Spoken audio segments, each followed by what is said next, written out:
Brushing your teeth.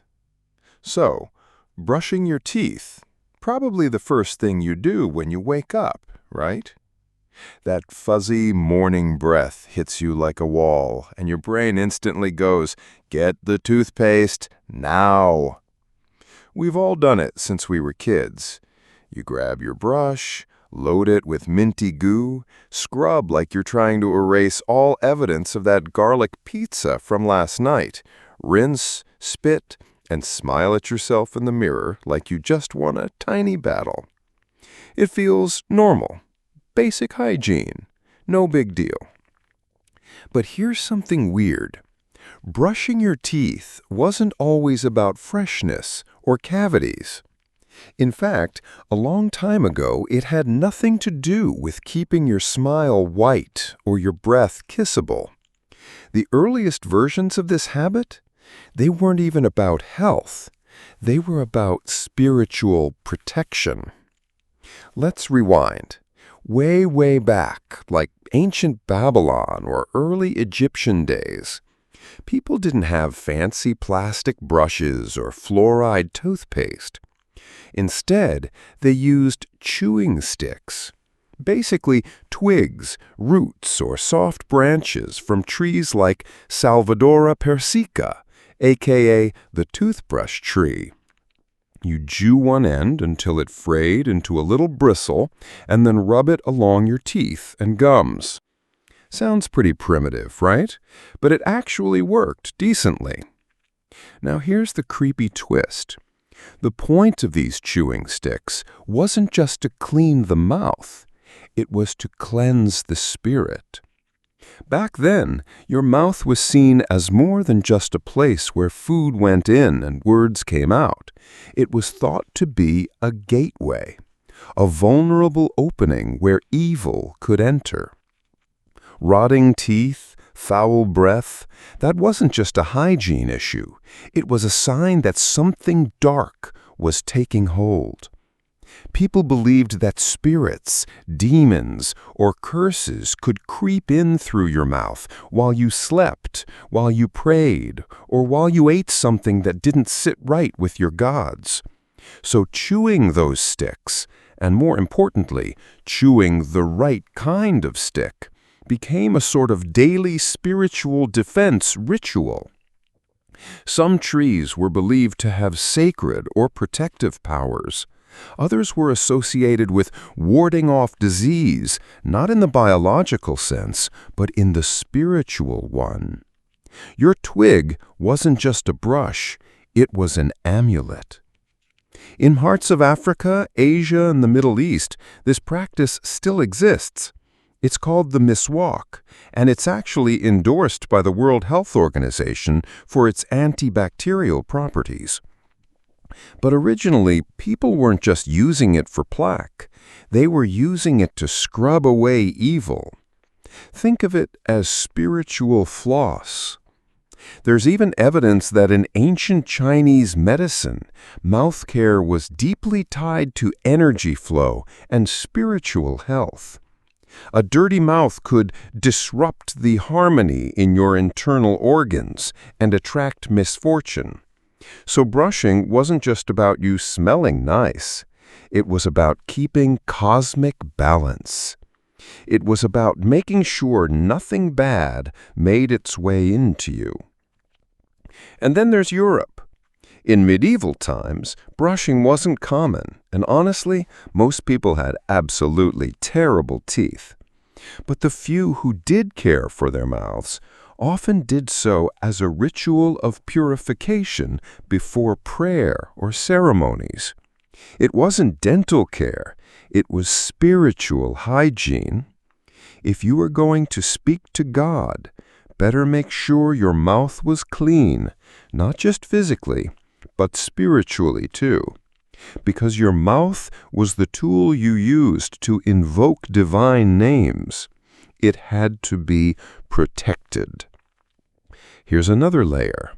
There was also a fear of breath. In many ancient cultures, bad breath wasn't just gross, it was dangerous. The word spirit in Latin, spiritus, literally means breath. People believed your breath carried your soul. So if your breath smelled foul, something was wrong with your spirit. It meant corruption, decay, possibly even possession. That's why you'll find old rituals in which people burned herbs or rinsed with special infusions, not for freshening up, but to banish invisible forces believed to live in your mouth. Fast forward to modern times, and all that creepy history is basically hidden under layers of mint and marketing. We now talk about plaque, bacteria, tooth decay, and gum disease. All scientific, all clean and clinical. But deep down, some of the old fear still lingers. Think about it. Why does bad breath still carry such a strong stigma? Why does mouthwash have names like Listerine Total Protection and not just Minty Rinse? Why do we still brush right after waking up, even if we haven't eaten anything yet? Some of that may be left over from ancient instincts, the feeling that your mouth, if left unguarded, might betray you. Even the ritual of brushing feels kind of spiritual when you think about it. You do it morning and night, in front of a mirror. You're alone. You're focused. You don't rush it. Okay, sometimes you do. But often it feels like a quiet, private moment, like a little ceremony you do for yourself every day without fail. So the next time you pick up your toothbrush and start scrubbing away at your teeth, just remember you're taking part in a ritual that's been around for thousands of years, a ritual that once involved twigs, sacred trees, and a deep, unsettling fear of what might be crawling into your soul through your teeth. You're not just cleaning your mouth, you're brushing away the darkness. Washing hands. So, you walk into the bathroom. Maybe you just touched some money. Maybe you just got home. Maybe you just finished eating chips and your fingers are a little greasy. Either way, you turn on the tap, get that perfect warm temperature going, and let the water run over your hands. Soap, rub, rinse, done. It's automatic. It's not even something you think about anymore. Washing your hands is just common sense. But what if I told you that washing your hands wasn't originally about germs? What if I told you it started as a spiritual ritual, not for cleanliness, but for purity of the soul?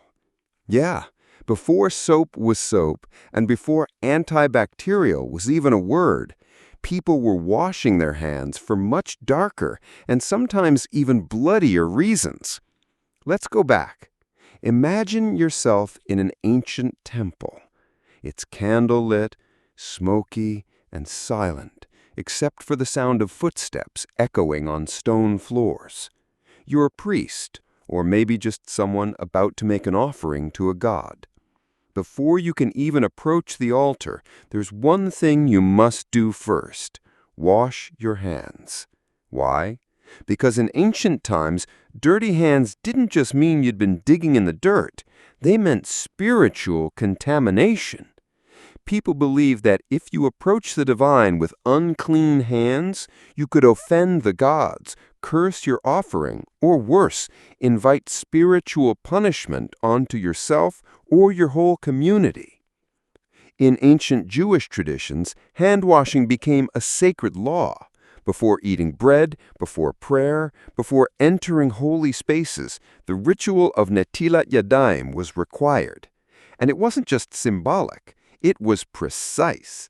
There were rules about how much water to use, which hand to wash first, even what kind of vessel the water had to be poured from. This wasn't about germs. This was about cleansing invisible moral or spiritual dirt.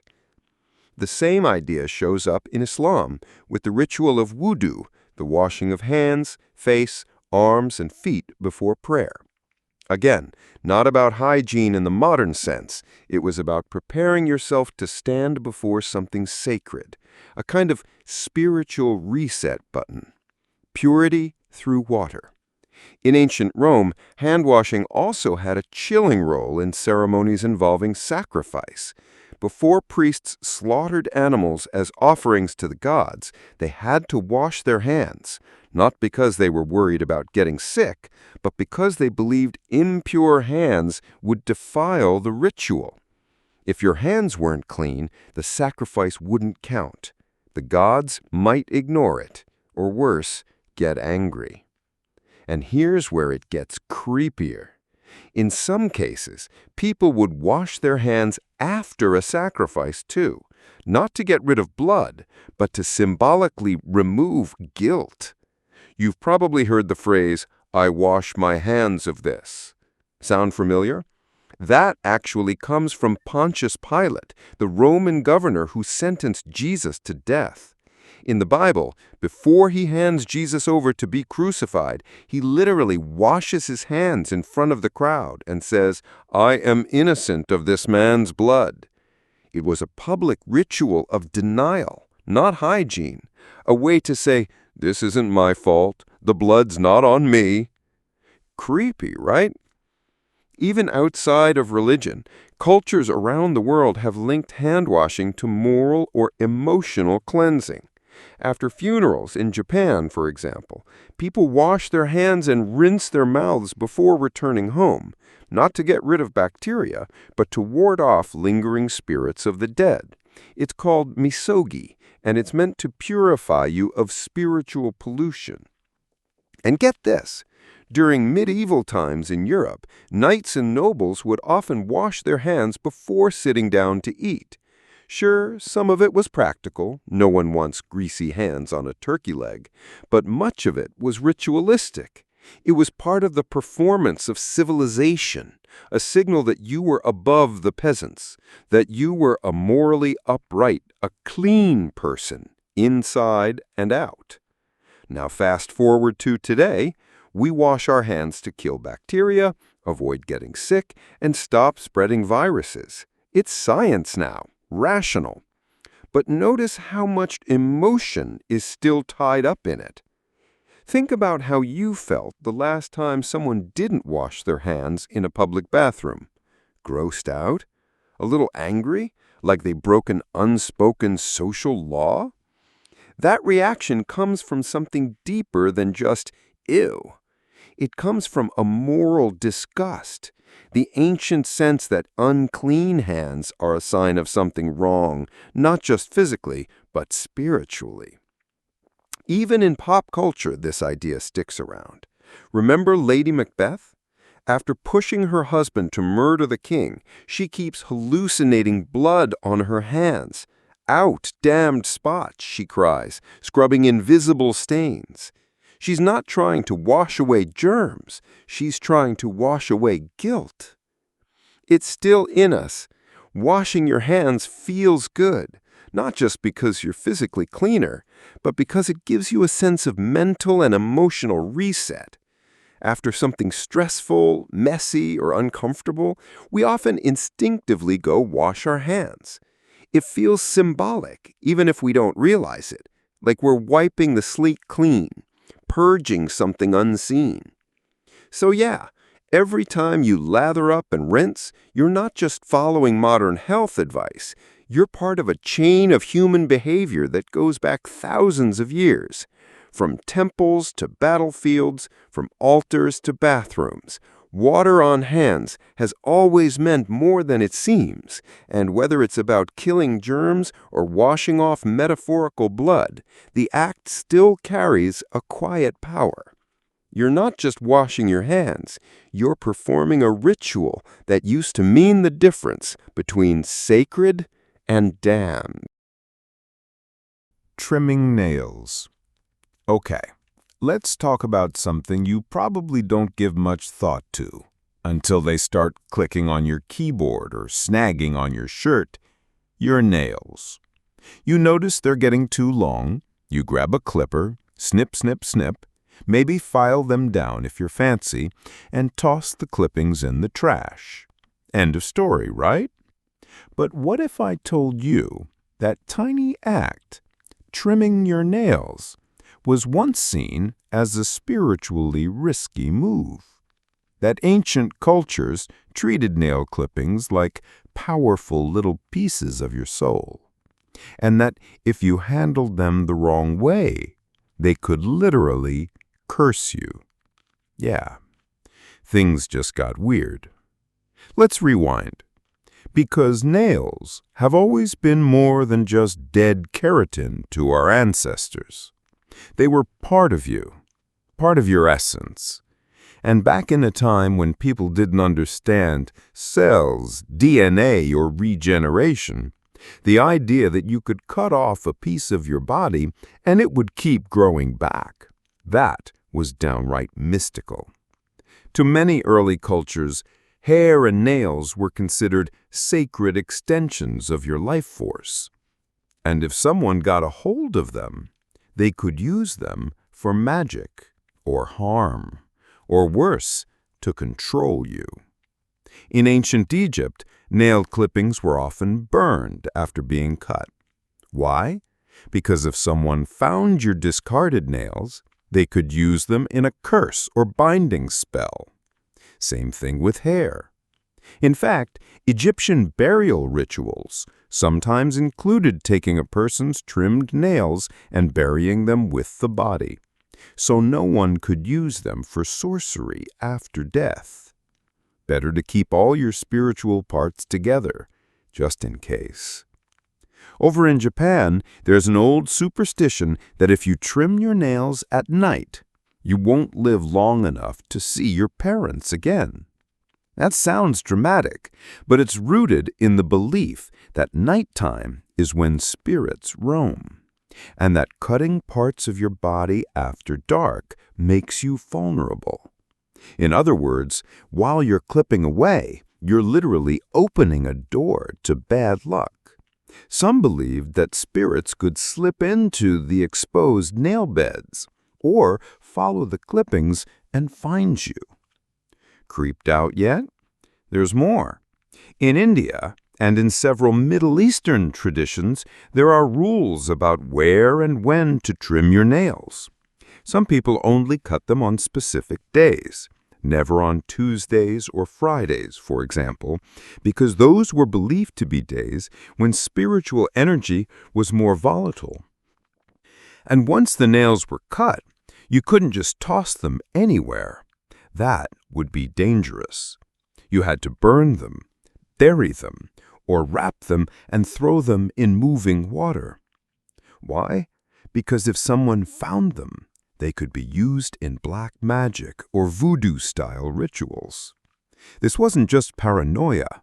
It was spiritual security. Now here's something wild. The Vikings had nail superstitions too. They believed that uncut nails on dead people were a serious problem. Why? Because there was a myth that when the ship of the dead, Nagflar, would sail at the end of the world, it would be built entirely from the uncut fingernails and toenails of corpses. The more uncut nails there were, the faster the ship would be ready, and the sooner Ragnarok, the end of everything, would come. So in a very weird way, keeping your nails trimmed was a heroic act to help delay the apocalypse. But again, if you did cut them, you had to dispose of them correctly. Otherwise, you might accidentally help build the boat that destroys the world. No pressure. Even in medieval Europe, nail clippings had this dark power vibe. Folk healers would sometimes ask for a person's nail bits to use in healing potions or sympathetic magic, meaning the idea that a part of you carries your essence and can be used to influence your health or fate. But in the wrong hands, that same bit of nail finger could be thrown into a fire with a curse, buried in a graveyard, or placed in a doll. In some places, if your lover cheated on you, it was believed you could get revenge by grinding up their nail clippings and mixing them into a spell.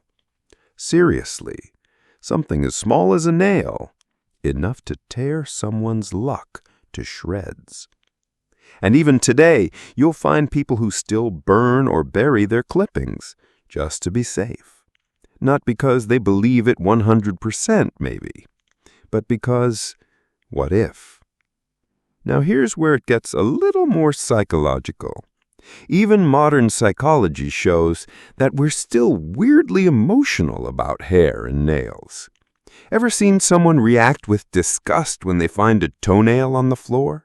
Or feel super awkward when you realize you accidentally left your nail clippings in the bathroom?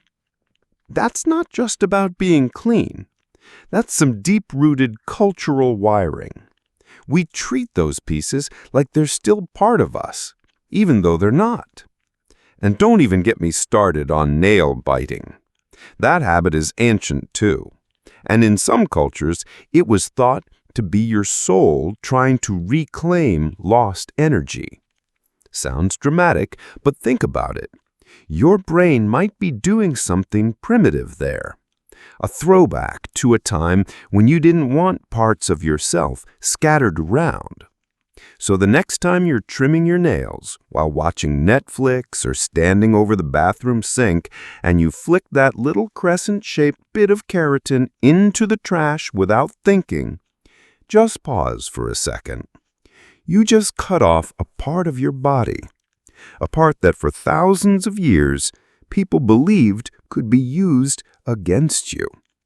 Maybe you're fine, maybe you're safe, or maybe someone, somewhere, just found a piece of you, and now they know your name. Plucking eyebrows. Let's talk eyebrows. Yeah, those two furry lines on your face that you've probably tweezed, threaded, waxed, trimmed, or if you're like a lot of us, just plucked that randomly while zoning out in front of the mirror. Eyebrows seem like such a small detail, right? A little grooming here, a little shape there. Maybe fill them in with a pencil. Maybe leave them bushy and wild. It's all part of the routine now. Just personal style. Fashion. No big deal. But what if I told you that plucking your eyebrows actually has a creepy past? That this very normal grooming habit was once part of rituals meant to mimic the dead?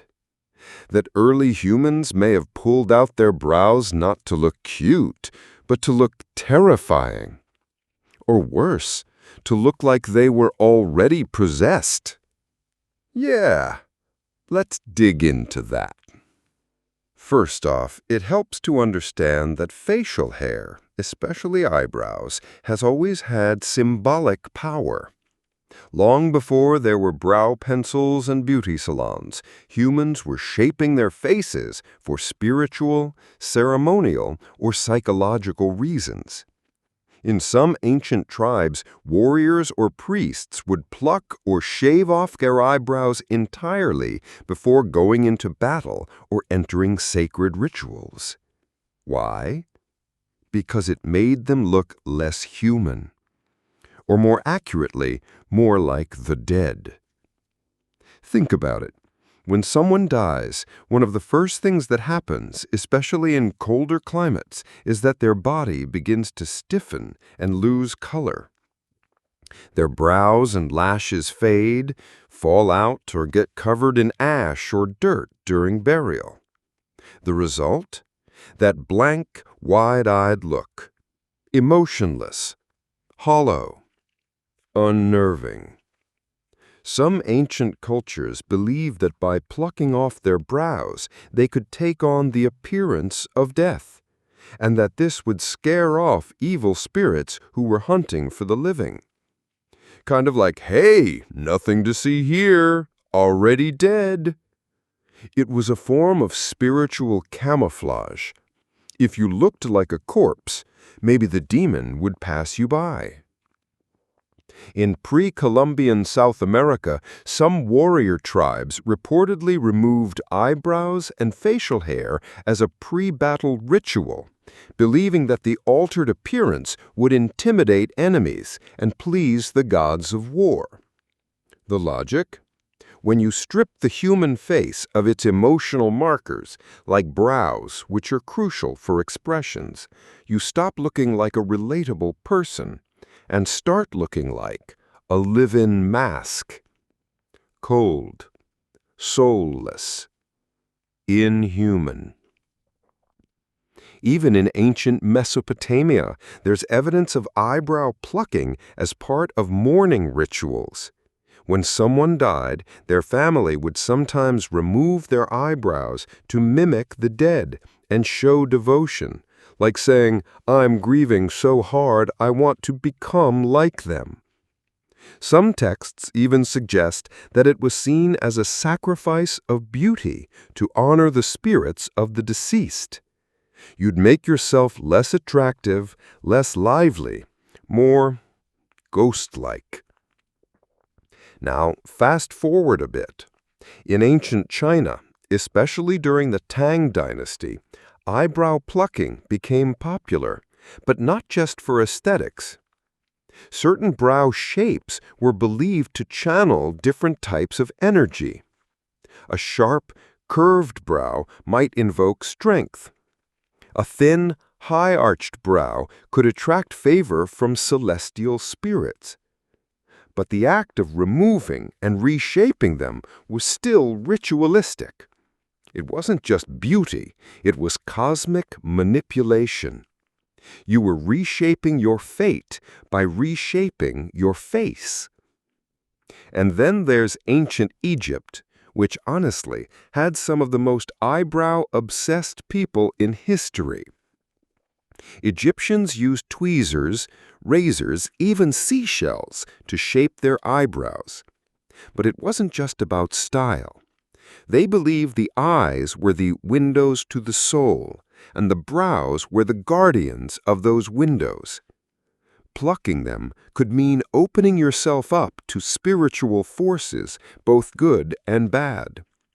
In fact, when a beloved cat died in an Egyptian household, cats being sacred, family members would sometimes shave off their eyebrows as a form of mourning.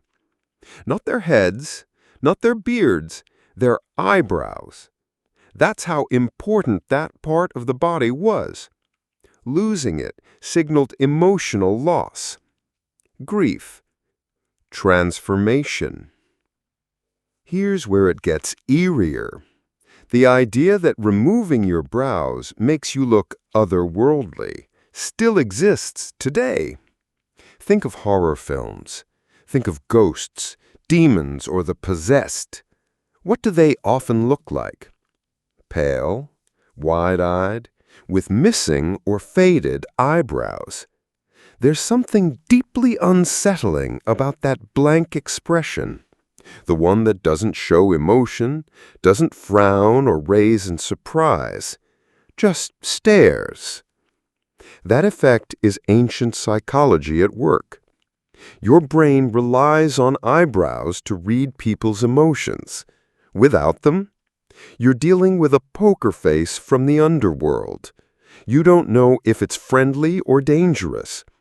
And that's exactly what ancient people were aiming for.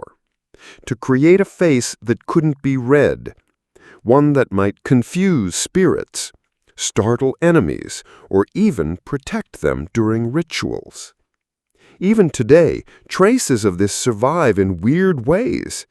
Some people feel totally vulnerable when their eyebrows are overplucked or missing. There's this subtle anxiety, like you've lost part of your identity. That's not just cosmetic, that's ancient wiring. Your brain knows that something's off, and maybe your instincts know that you've just removed a line of defense you didn't even realize was there. So yeah, When you're in front of the mirror, plucking a stray hair here and there to get that perfect arch, you're doing something that, for thousands of years, people did to speak to the dead, summon gods, mourn loss, or scare away evil spirits. Your brow game, it's not just about style. It's spiritual warfare. Using perfume. So, perfume, cologne, body spray, whatever version you use, it's probably part of your daily routine. You spritz a little on your neck or wrists, maybe hit your shirt on the way out the door. You do it before a date, before an interview, before going anywhere you want to leave a good impression. Why? Because it smells nice. It makes you feel clean, attractive, confident, right? But here's the thing. Perfume wasn't originally made to attract people. It wasn't even about hygiene. The truth is, the whole idea of spraying yourself with a strong scent, it started off as a desperate attempt to cover up the smell of death. And I'm not exaggerating. Let's go back to the time of plagues. Real, terrifying, body-stacking, in the streets kind of plagues. Think Black Death in 14th century Europe.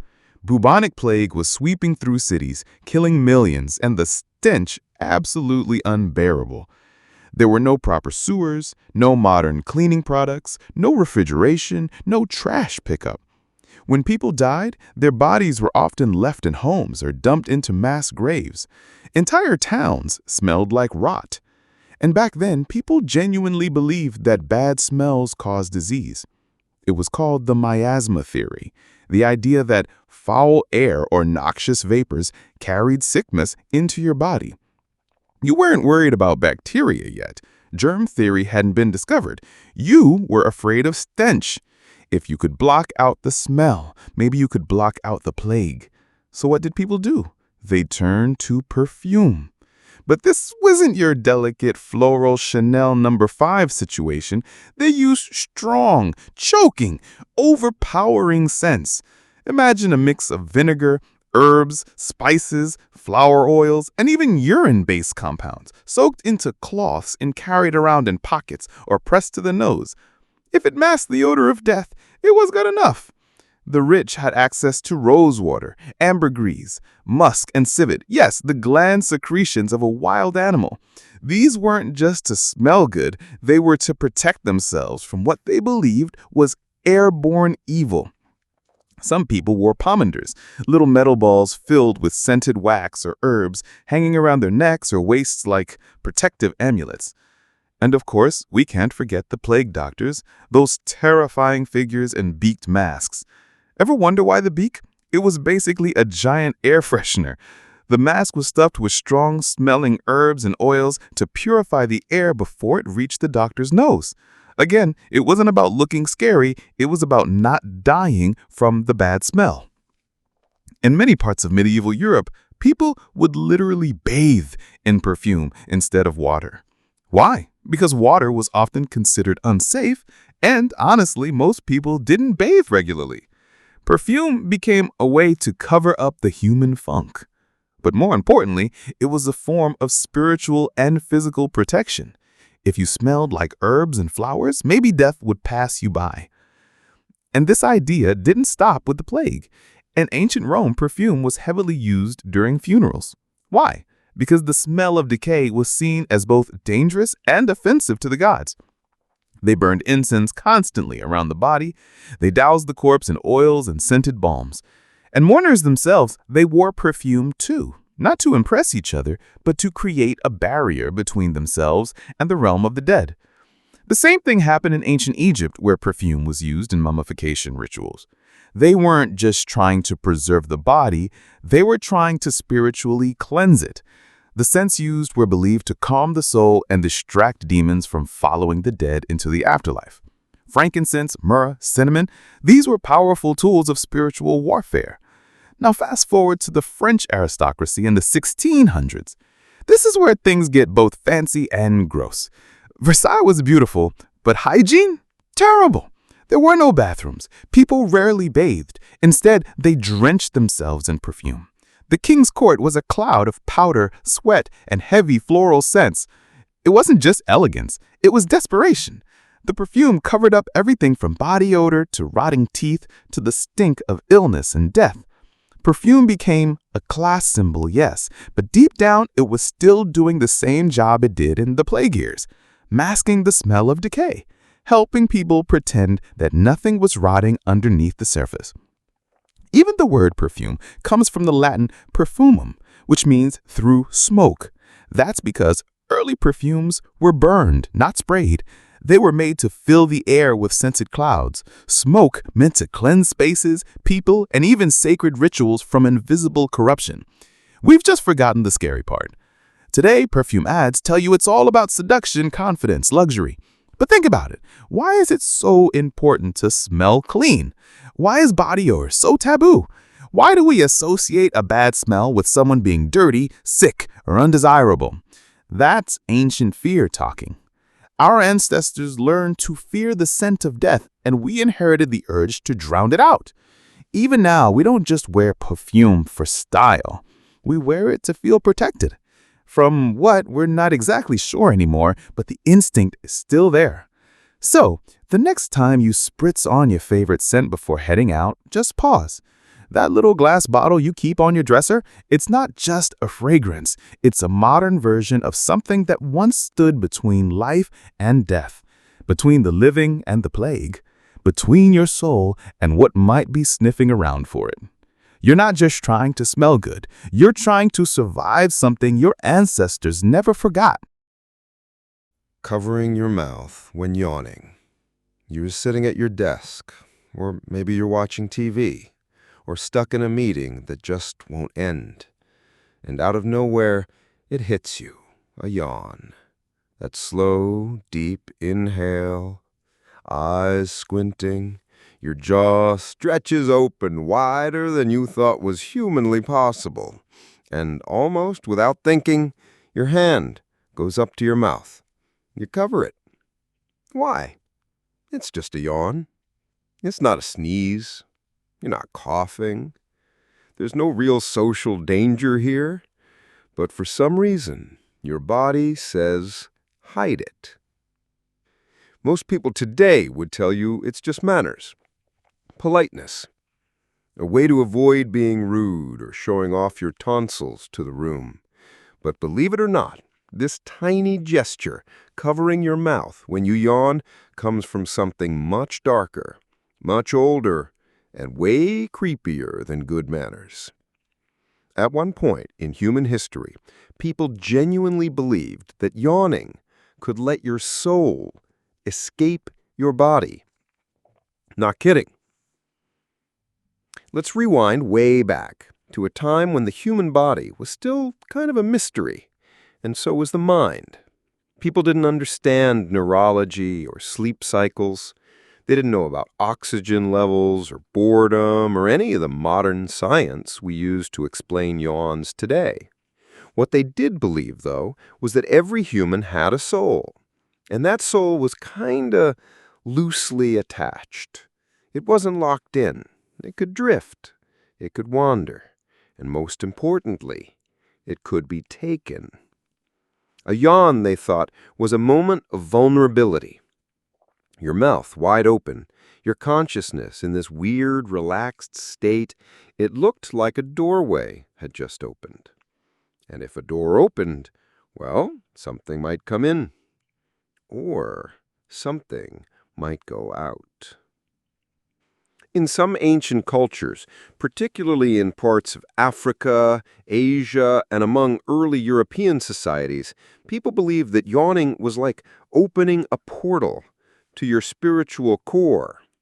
If you weren't careful, your soul might just slip out, and once it was out, it was up for grabs. Evil spirits could snatch it. Dark forces could tamper with it. Even just the wind, yes, the wind, could blow it away. So, naturally, you covered your mouth. That tiny hand gesture, it wasn't just etiquette. It was spiritual armor, a shield, a last-second effort to block anything from sneaking in or out. Covering your mouth became a reflex, not to protect others, but to protect yourself. Now, let's dig even deeper into that fear. In ancient Rome, there were warnings not to yawn near the sick or the dying. Why? Because it was believed that illness could enter your body through your open mouth, and that yawning near a dying person could suck their departing spirit into you. That's horrifying. Imagine accidentally inhaling someone's soul. In medieval Europe, people believed demons could enter your body during moments of weakness, like yawning, sneezing, or falling asleep. Basically, anytime your body was doing something involuntary or uncontrolled, it was considered dangerous. It meant your defenses were down, your soul was exposed. And this wasn't just peasant folklore. These fears made their way into religious practices too. In some early Christian communities, it was taught that Satan could enter through the mouth. So yawning? Big red flag. Cover it fast or risk demonic possession. Some people even whispered short prayers or made the sign of the cross after yawning, just to be safe. Even today, in some parts of the world, people still say a quick blessing after a yawn, the way they would after a sneeze. Not for politeness, for protection. In Islamic tradition, the Prophet Muhammad reportedly advised covering the mouth while yawning, not just to avoid being rude, but because the devil could enter your mouth during a yawn. That's still taught and followed in many communities today. The idea isn't about social grace, it's spiritual defense. And here's a weird side note. Even animals yawn. Dogs, lions, apes. It's one of the oldest behaviors in the mammal world. But we're the only species that hides it. Think about that. No one teaches a child to cover their mouth when they yawn at first. But somehow, as we grow, we learn to do it. We pick it up, like instinct, almost like something deep in our wiring. Still remember that moment of vulnerability. Still remember when yawning meant risking your soul. Science, of course, has a much less terrifying explanation for yawning. It's your brain cooling itself down. It's your body trying to stay alert. It's contagious because of mirror neurons and social bonding. Great. Fantastic. But that's not what your ancestors thought. They saw yawning and saw danger. They saw a crack in the spiritual armor. A silent, gaping invitation for something else. And that's why the hand goes up. Even now, when no one's watching, when you're home alone, when there's no reason to be polite, you still cover your mouth. And maybe, just maybe, it's not just a habit. Maybe something ancient in your nervous system still whispers, close the gate. Because you never know who or what might be watching. Using toilet paper. Let's talk about something we all do every day without fail, but no one really wants to talk about. Going to the bathroom. More specifically, what happens after you're done? Toilet paper. The glorious, fluffy savior of modern hygiene. You might not think about it much until you run out. Then suddenly you realize how important that innocent little roll is. But here's the weird part. This daily habit of wiping yourself clean with soft paper, it's not ancient. It's not even that old in the grand scheme of human history. In fact, it replaced something way more horrifying. Let me paint a picture. It's 2,000 years ago. You live in ancient Rome. You've just finished your business in a public latrine, one of those long stone benches with keyhole-shaped holes carved out. No stalls, no privacy. Just you, the other citizens, and the echo of everything that's going on. Now it's time to clean yourself up. So what do you use? A sponge, attached to a stick that everyone else also used. Let that sink in. This thing had a name. Tersorium. It was the ancient Roman equivalent of toilet paper. A communal, reusable sponge on a stick that sat in a bucket of vinegar or salt water between uses. You'd reach down, grab it, do your business with it, then rinse it off and stick it right back in the bucket for the next person. That's not a joke. That's real. And it wasn't considered gross. It was standard public sanitation at the time. Now, we can cringe and gag all we want now, but back then, people genuinely thought this was a solid system. The salt water was meant to disinfect. The vinegar acted as a kind of ancient cleanser. And in a weird way, it worked. Kinda. Well, until you consider that one sponge might be used by dozens of people per day with a half-hearted rinse in between. And yes, people got infections, hemorrhoids, fecal diseases, you name it. But there was no understanding of germ theory, so no one really put two and two together.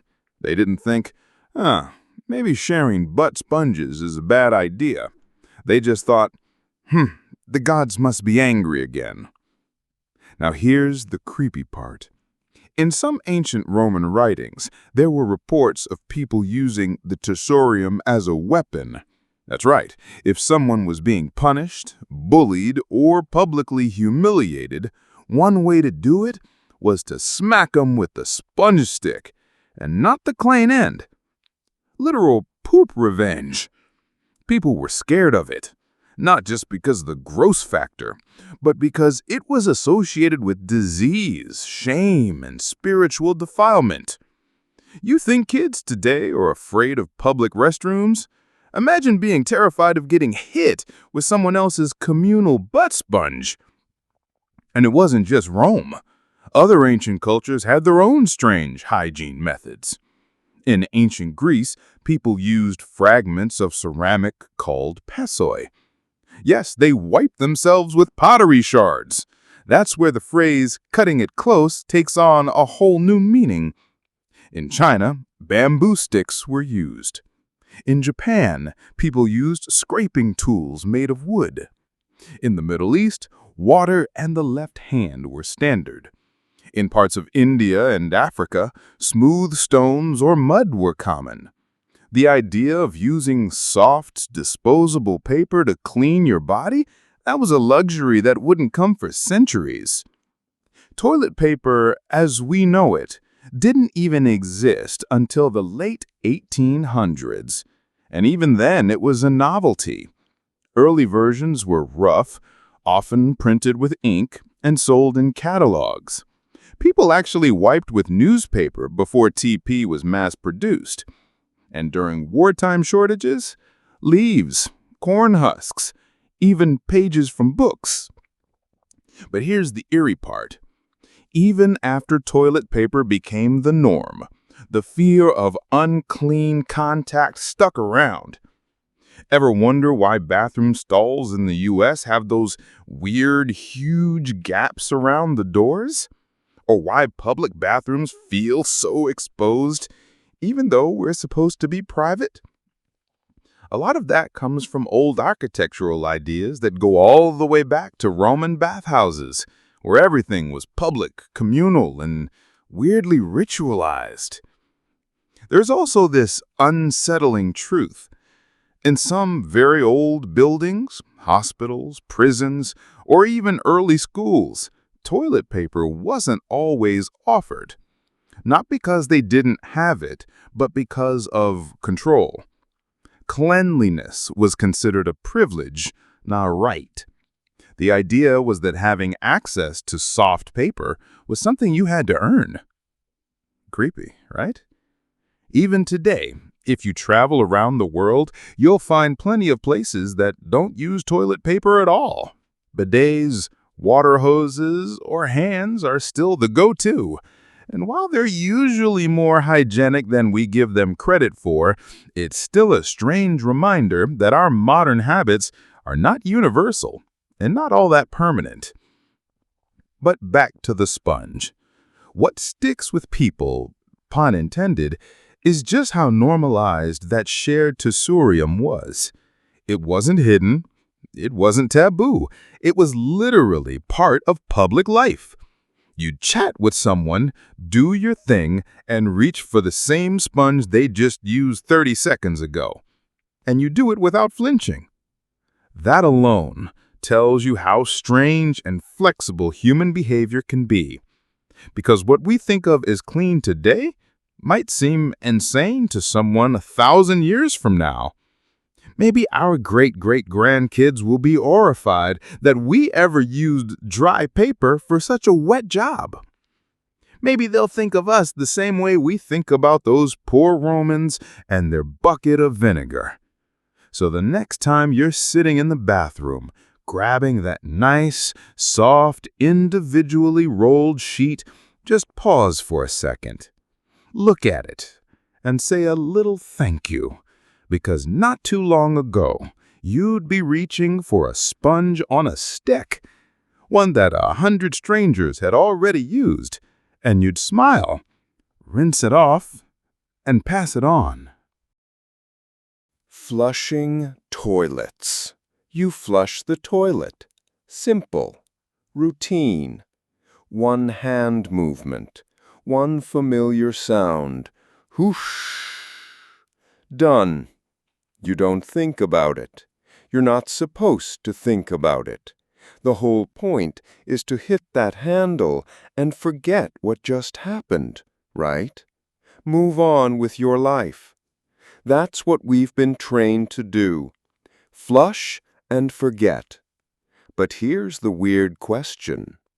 Why does the sound feel so satisfying? Why does the whoosh of the water almost feel like closure? You might think it's just psychological. The sound of things being cleaned, taken away, finished. And maybe that's part of it. But this little daily action actually has some bizarre, ancient, and kind of creepy origins. Because a few thousand years ago, flushing wasn't just about getting rid of waste, it was about getting rid of evil. Let's rewind. Long before modern plumbing, ancient cultures had some serious concerns about bathrooms. These weren't just places to relieve yourself, they were places of vulnerability. You were alone. You were exposed, and according to old superstitions, that made you a target. Spirits, demons, ghosts, they were believed to lurk near places where the human body let down its defenses. And what's more vulnerable than sitting over a hole in the ground with your pants down? In ancient Babylon, bathrooms were considered portals, literal gateways to the underworld. When someone went to relieve themselves, they'd recite protective spells or wear charms to ward off the spirits that might be lurking below.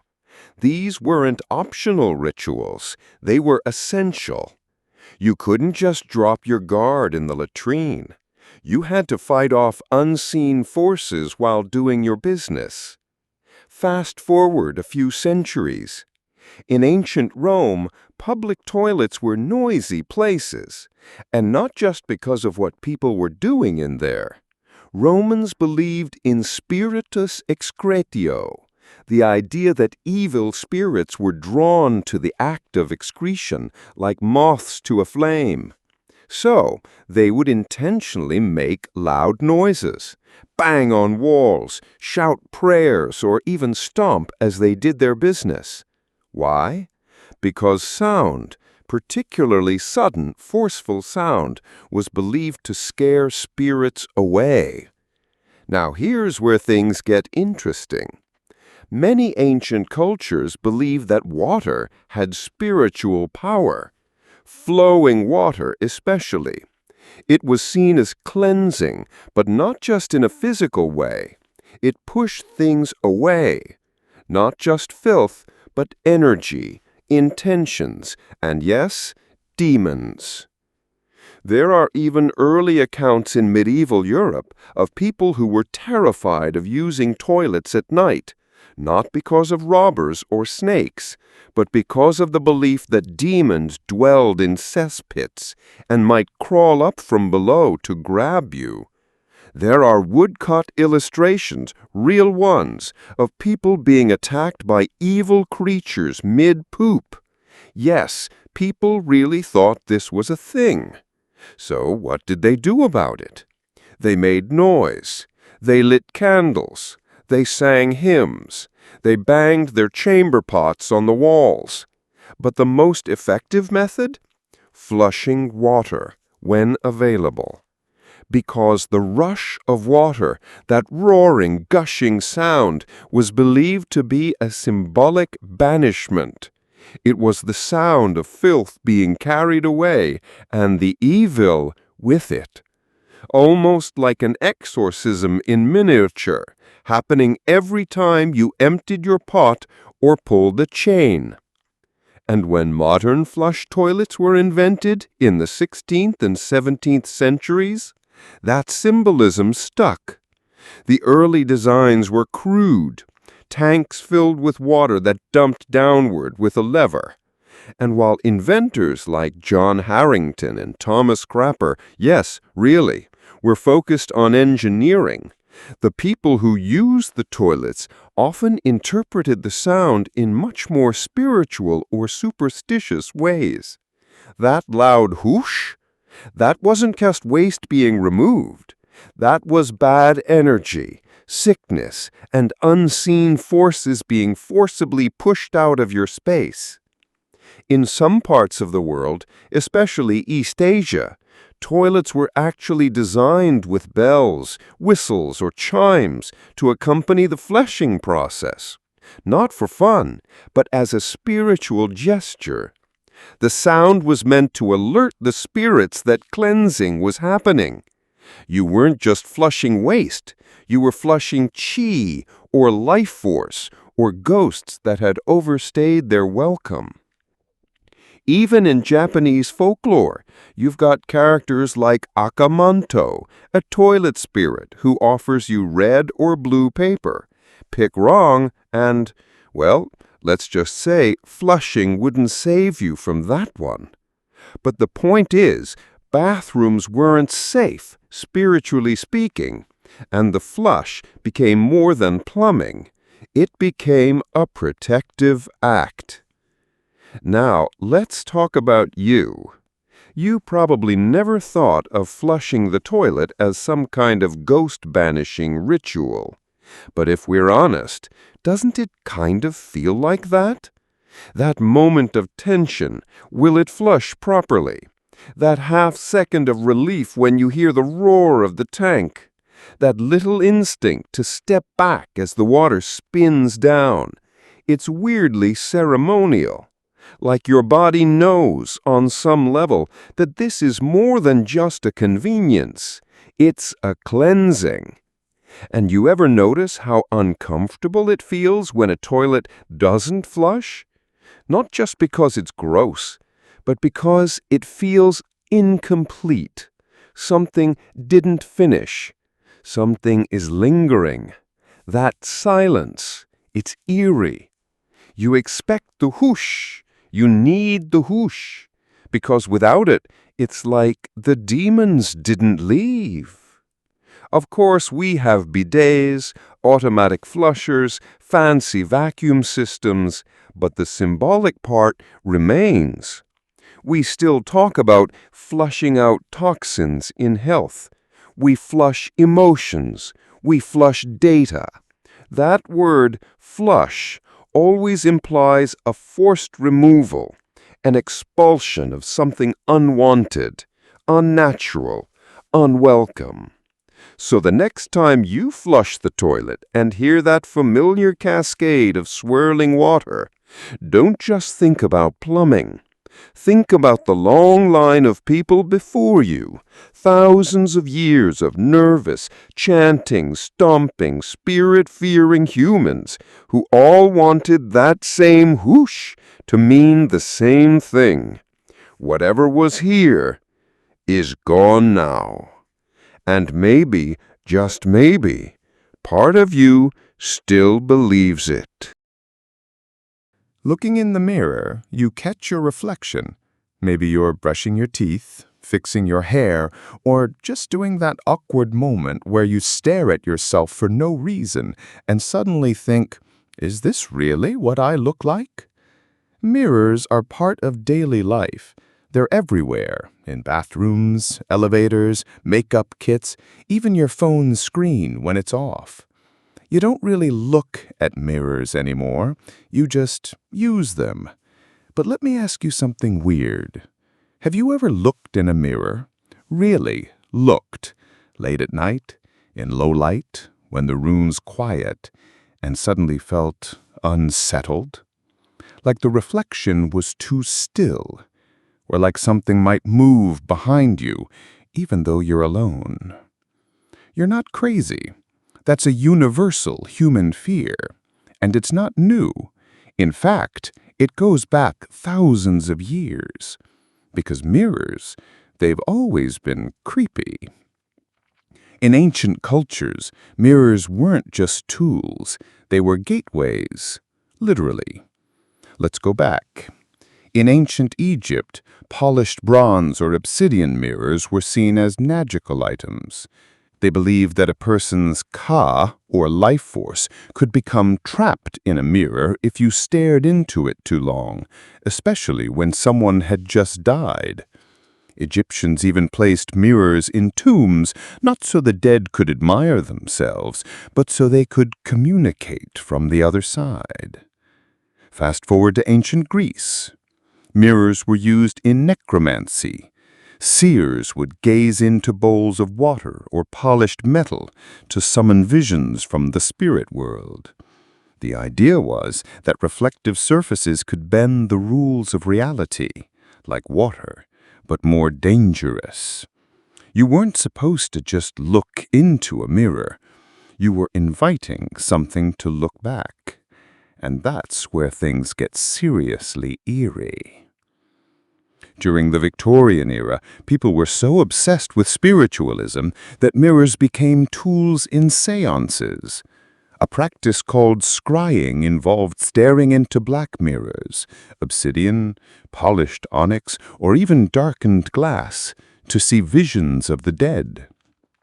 Practitioners swore they could contact loved ones, predict deaths, or even receive warnings from the beyond. And what about photography? When cameras became common in the 1800s, people noticed something eerie. Sometimes, reflections in photos didn't match the subject. Eyes would appear slightly off, faces in the mirror would blur. Some believed mirrors captured a second version of the soul, one you didn't always want to see. Today, we've put all that to the side. Mirrors are about vanity, design, and practicality, but the fear never fully went away. Why else do so many horror movies use them? Why else is the classic "something's in the reflection but not in the room" moment still so effective? Because deep down, we still don't trust mirrors. We know it's just light bouncing off glass and back to our eyes. But part of us, ancient and instinctive, still wonders, what if it's not just me in there? What if the reflection isn't just a reflection? What if it's a door? And what if it opens? So the next time you walk past a mirror at night and feel the urge to glance just to be sure nothing's there, don't ignore it. That instinct has survived for centuries. It's not just superstition. It's a warning. Shaving facial or body hair? You wake up, walk into the bathroom, glance in the mirror, and there it is, stubble, or that one weird hair on your shoulder that somehow grew overnight. So what do? You shave. Maybe it's your beard, maybe it's your legs, maybe it's your armpits, chest, arms, even toes. Whatever the body part, removing hair has become such a normal routine that you barely think about it. You just do it. But have you ever stopped to wonder why? Why do so many people spend time scraping sharp metal across their skin to remove something the body naturally grows? Why do we associate smooth skin with being clean, groomed, or attractive? Is it just hygiene, fashion, social pressure? Well, partly. But the real origins of shaving, especially why humans started shaving facial and body hair, go much deeper. And they're not about looking good. They're about survival. Let's go way back. Before razors, before foam, before electric trimmers. Back to a time when removing your beard wasn't a fashion choice. It was a combat tactic. See, in ancient times, especially among warriors, beards and long body hair weren't just uncomfortable. They were a liability. Think about it. In close combat, where you're grappling and wrestling your opponent, a big, bushy beard is like a handle. Long hair gives your enemy something to grab, twist, and use to control your movement. In hand-to-hand battles, one pulled beard could mean a broken neck or a fatal stab. So what did many ancient fighters do? They shaved. Let's look at the ancient Egyptians. These guys were some of the first recorded humans to shave their faces and heads clean. Why? Hygiene was one reason. They lived in hot climates after all. But for soldiers, it had another purpose, tactical advantage. Smooth heads and chins gave no grip to enemies. You couldn't be dragged to the ground by your beard if you didn't have one. Same goes for the Romans. Roman soldiers were expected to be clean-shaven, not just for discipline, but for practicality. A beard gave the enemy a handhold in battle, especially in tight formations. So Roman barbers, known as tonsillars, were actually considered part of the military support system. Keeping a soldier smooth was just another way to keep him alive. Even Alexander the Great, one of history's most famous military commanders, reportedly ordered his troops to shave their beards before battle. He believed facial hair posed a risk that enemies could grab it during combat and take his men down. It wasn't vanity, it was strategy. Now think about that. We often picture ancient warriors as rugged, bearded guys. But the most effective ones? The truly lethal ones? Baby smooth. But it didn't stop at beards. Throughout history, many warriors also shaved body hair, especially in cultures that fought in hot climates or valued speed and agility. Hair caught dirt, itched, slowed down healing if wounds got infected. Removing it wasn't just about looking good. It was about being faster, cleaner, harder to catch. In some cases, it was about ritual, too. Among certain Native American tribes, warriors would remove all body hair before going to war, not just for combat reasons, but to symbolically shed weakness and prepare for transformation. You weren't just a man going into battle. You were becoming something else, a weapon. And that meant stripping away anything unnecessary, even your hair. In Japan, the samurai class didn't necessarily shave body hair, but they did have extremely strict grooming habits. Long beards weren't common. Clean, tidy appearances were part of the warrior's discipline. A scruffy look was seen as a lack of control, something no samurai would tolerate. But let's not leave women out of this too. While the battle context was usually male-dominated, hair removal for survival and social defense had eerie roots too. In medieval Europe, some women, especially those accused of witchcraft, were forcibly shaved. The belief was that hair could hide marks of the devil or enchanted objects.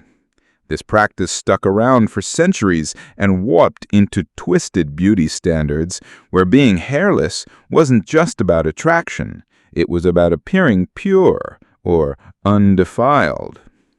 Creepy, right? Even today, a lot of hair removal trends have roots in fear, not just vanity.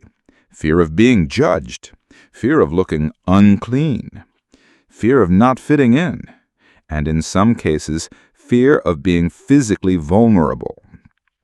So maybe that razor on your bathroom sink isn't just a grooming tool.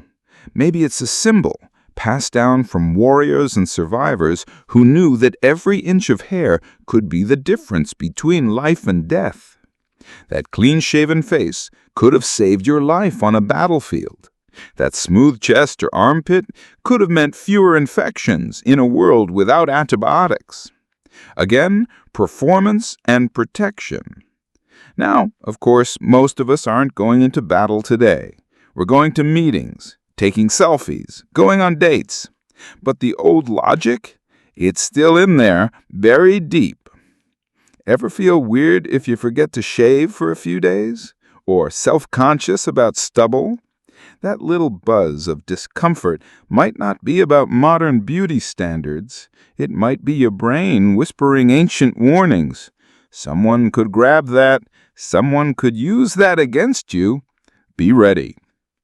So the next time you're shaving, dragging a blade across your skin for the 100th time, just remember, you're not just doing it for looks. You're taking part in a tradition of survival, of strategy, of warriors preparing for battle, even if your only opponent today is just traffic.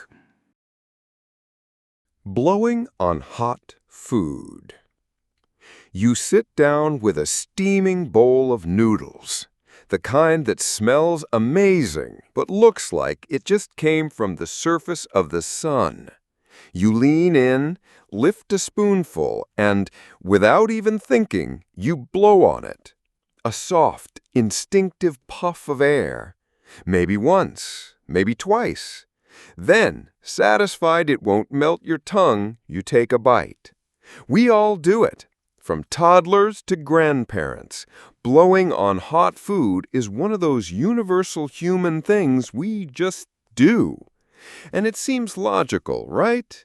Too hot? Cool it down. Science. Done. But here's the thing.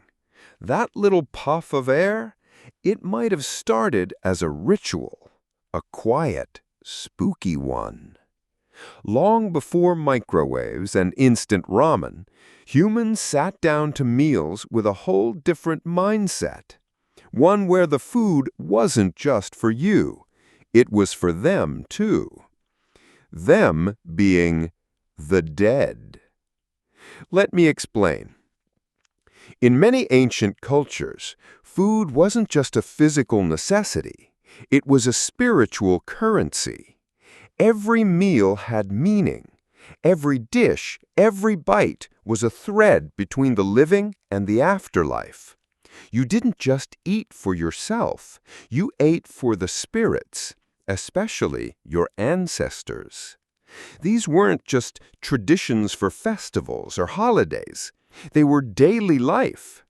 In ancient China, for example, ancestor worship was deeply embedded in routine. Families would place small portions of food on altars before meals, offerings for those who had passed on. You might think, okay, a symbolic gesture. But it went further than that. In some versions of these rituals, the living would wait, in silence, as the food cooled, not because it was too hot, but because it was believed the spirits needed time to absorb its essence. That steam, that rising aroma, it was like a spiritual vapor, something the dead could inhale. And once enough time had passed, enough for the spirits to get their share, then and only then could the living eat. But here's where it gets even creepier. In several cultures, including parts of early Europe and Asia, there are records of people literally blowing over the food, not just to cool it for themselves, but as a symbolic act. The belief was that your breath helped carry the offering to the spirit realm. That exhale wasn't just air, it was a bridge. Like, "Here, Grandma, I'm sending this to you first." Even today, in certain religious or spiritual practices, breath is seen as sacred. Think about how breath is used in prayers, in chants, in meditations. It's the sign of life, and in rituals, it's often used to connect the physical world with the unseen one. So when people blew on food, especially warm or steaming dishes, it wasn't just practical. It was deeply symbolic. Here's another eerie twist. In some traditions, it wasn't just about honoring ancestors. It was about appeasing them. If you didn't offer food properly, if you ate too quickly or didn't give them their share, you risked offending the spirits. And in those days, that wasn't just bad manners. That was asking for a haunting. Bad luck, illness, crops failing, you name it. So imagine a kid in ancient times reaching too fast for a hot dumpling. Their mom swats their hand and says, "Wait, blow on it first." But it's not just to avoid burning their tongue. It's to cool the spirit's portion first, to show respect, to say, "This isn't just mine, it's yours too." Now fast forward to today. Most people have no idea where the habit came from. We just do it. You take a bite of pizza, it's hot, you blow. You make tea, it's too steamy, you blow. It feels automatic. But deep inside that automatic motion is a memory, a trace, a ghost, if you will, of the past. You're not just cooling food. You're echoing a ritual that's thousands of years old. And there's something beautifully creepy about that. Because in a way, every time you blow on your soup, or your rice, or your coffee, you're reenacting a small, forgotten ceremony, one that once connected the living to the dead. One that said, "I haven't forgotten you. You still get the first taste." Even in modern language, you can find hints of this belief. Ever heard someone say, "That smells so good, it could wake the dead"? Yeah, that's not just a joke. In many old traditions, it was believed that aromas could literally attract spirits, especially the smell of freshly cooked food. So, again, blowing on food wasn't just about comfort. It was about control. It was about making sure that whatever spiritual forces were hovering near, hungry ancestors, curious ghosts, wandering souls, they got what was owed to them. And then, when the balance was satisfied, you could eat in peace. Even kids' stories reflect this. Take the famous fairy tale Goldilocks and the Three Bears. When she sneaks into the house and finds the porridge, she blows on the hot one before eating it. Why? It's not explained, but it's a weirdly persistent detail, almost like it's coded into us. Hot food, blow first, always. So, next time you sit down with a hot meal and instinctively blow on that first bite, just pause a second and ask yourself, who taught me to do this? Why do I still do it? What am I really doing? Cooling it down? Or sending out a signal? Because maybe, just maybe, someone's still listening, and they're hungry too. Eating 3 meals a day. You probably don't even think twice about it.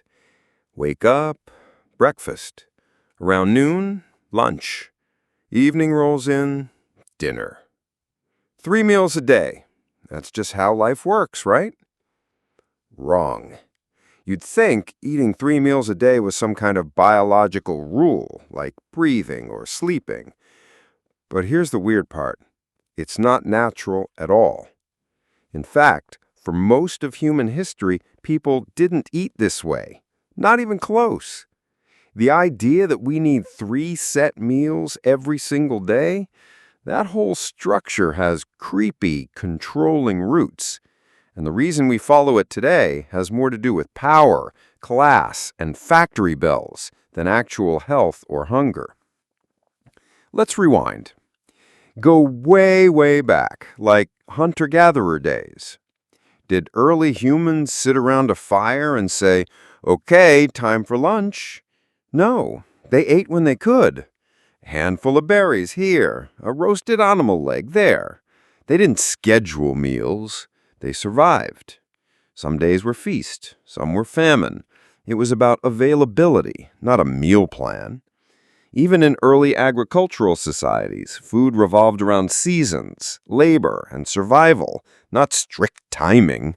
Most people, especially the working poor, ate 1 or 2 times a day, depending on how hard they worked and what they had. So where did this idea of 3 meals come from? Blame the Romans.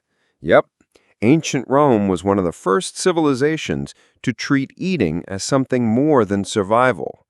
For the wealthy class, not farmers, not slaves, eating became an event, a lifestyle. The elite would have breakfast, then a light lunch, and then a big, indulgent dinner that lasted for hours and sometimes turned into wild feasts. It was all about luxury and structure. You didn't just feed your body, you showed off your status. Eating 3 meals wasn't about health. It was about proving you weren't a peasant who had to work all day and eat scraps in the dark. But here's the twist. Most of the Roman population didn't get 3 meals. That was for the rich. The majority ate when they could, usually once or twice a day. The 3-meal routine was more like a fashion statement than a necessity. And then Rome fell. Medieval Europe rolled in, and you know what happened? Meals got weirder. For centuries, people only ate twice a day. Breakfast was for children, the elderly, and the sick, if that. Adults had a late morning meal and then a bigger dinner in the evening. Eating early was even seen as a sign of gluttony or moral weakness in some religious circles. So what changed? The Industrial Revolution. That's when the real creepy part starts. Factories needed a strict, obedient workforce. Time became a weapon. You weren't allowed to just take a break when you felt hungry. No way. Employers needed people on the line, at the machine, on the clock. So the workday was chopped into pieces. Start at dawn, short break at noon, end at sunset. And to make it all work, 3 meals a day. You got breakfast before work, lunch during the break, and dinner after your shift. These weren't choices. They were dictated by the rhythm of the machine. Over time, this artificial schedule got baked into society. Schools followed it. Offices followed it. Cafeterias were built around it. Restaurants started offering specific menus for breakfast and lunch and dinner, even though those categories were made up. You probably grew up being told breakfast is the most important meal of the day. Know where that phrase came from? A marketing campaign. In the 20th century, cereal companies like Kellogg's pushed that slogan to sell cornflakes. It worked. And now we believe it's a medical fact. Here's the kicker. Our bodies don't even need 3 meals. Biologically, humans are built for flexible eating. Some people do better with small meals throughout the day. Others feel fine with 1 or 2 large meals. Intermittent fasting? That's basically how people lived for thousands of years. Yet here we are, still glued to a pattern invented by Roman elites, reinforced by factory bosses, and polished by advertisers. We set alarms for meals. We get hangry at noon, not because our bodies demand it, but because we've been trained like clockwork to expect food at that time. You ever feel weird or guilty if you skip lunch? That's not your stomach talking. That's generational conditioning.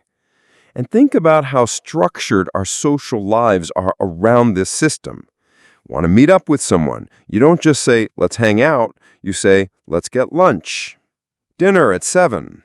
Brunch on Sunday.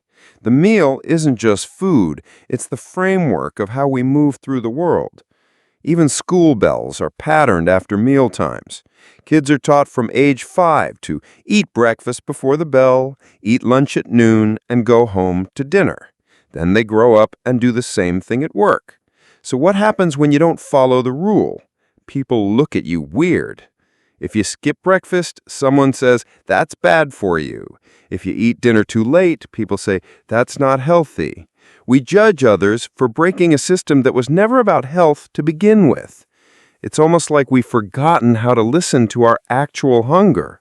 Instead, we follow an invisible script that started with Roman flexing, got repurposed by industrial control, and now lives on in TikTok recipes and lunch specials. It's creepy because it's so normal. Like, we think we're in charge of our lives, but even something as basic as when to eat, we're shaped by empires, religions, factories, and cereal ads. And that's why the 3-meal day isn't just a routine. It's a relic. Using utensils. You're sitting down to eat, plate's full, food smells amazing. You reach for your fork without even thinking. Stab, scoop, chew, done. Totally normal, right? But if you did that in the Middle Ages, people might have gasped or crossed themselves or accused you of being in league with Satan. Yeah, because once upon a time, using a fork was literally seen as demonic. And that's not an exaggeration. The fork, this innocent little tool you use to twirl spaghetti or poke your salad, used to be considered evil. Not weird, not silly, straight up evil. And the story of how we ended up normalizing it is way creepier than you think. Let's go back. Humans have been eating for hundreds of thousands of years, and for most of that time, they didn't use utensils. They used their hands. In ancient cultures, from Mesopotamia to India to Africa, eating with your fingers wasn't just normal. It was expected. In many traditions, it was even seen as more respectful, more spiritual. You connected with your food. You experienced it more fully. Tools? That was for cooking, not eating. Even the ancient Greeks and Romans, who were pretty advanced in terms of tools and dining, mostly used spoons and knives. And even then, the spoon wasn't for everything. They still relied a lot on their fingers, especially for meat, bread, and fruit. But the fork, that was suspicious. It started showing up in Byzantine culture around the 7th or 8th century, mostly among the wealthy. People used these little 2-pronged utensils to eat fruit or sticky food at banquets. Not the everyday person, just the fancy ones. And when those Byzantine nobles started marrying into Western European families, they brought their strange little forks with them. That's when the drama really started. There's one story in particular that kind of sums up how wild this was. In the 11th century, a Byzantine princess named Theodora Ducana married a Venetian nobleman. At her wedding feast in Venice, she pulled out a tiny golden fork to eat her food. The local clergy lost their minds. They were horrified, not just because she was using this strange tool, but because of what it looked like. 2 prongs, sharp, curved, almost like little horns. They said her fork was a diabolic luxury, that by avoiding God's gift, her hands, and using a tool that resembled Satan's pitchfork, she was showing sinful pride. The bishop who led the wedding sermon basically said, this is what happens when people get too soft and too proud. They defy God. And you know what happened next? She died of the plague a couple years later. People said it was punishment from heaven for using a fork. So for a long time after that, the fork was treated with suspicion. If you used one, it meant you were either too fancy for your own good or flirting with evil. Common folks stuck to bread, knives, and thinkers. Even into the Renaissance, most of Europe just wasn't on board. Spoons were okay, knives were common, but forks? Still weird. Still considered excessive. It wasn't until the 1500s and 1600s that forks started making a slow comeback. And again, it was the Italians who led the charge. Why? Because of pasta. Have you ever tried eating spaghetti with your hands? Doesn't work. You need something that can twist it, grab it, hold it. So Italians started using forks more and more, especially among the nobility. It was practical, but also stylish. Eventually, this trend spread to France, and that's where it really caught fire. By the time Louis XIV was on the throne in the 1600s, forks had become part of high society dining. Etiquette books even came out explaining how to properly use a fork, how to hoard it delicately, and how not to look like a barbarian. But even then, even at the height of fancy French dining, some people still hated forks. Religious leaders, especially in conservative circles, still thought they were tools of vanity. There were whispers about their horned appearance and how they distanced people from the divine experience of eating. It wasn't until the 18th and 19th centuries that forks became truly widespread. That's when mass production made them affordable. Factories started cranking them out. Silverware sets became the new wedding gift. Suddenly, everyone had forks, not just royalty. And by then, no one remembered the old panic about Satan's pitchfork, but the shapes still kind of stuck. Even today, forks have those same prongs, usually 4 now, but the creepy resemblance is still there. Nobody thinks about it anymore. We just pick them up and eat. But for centuries, the fork was seen as something unnatural, even blasphemous. Let that sink in.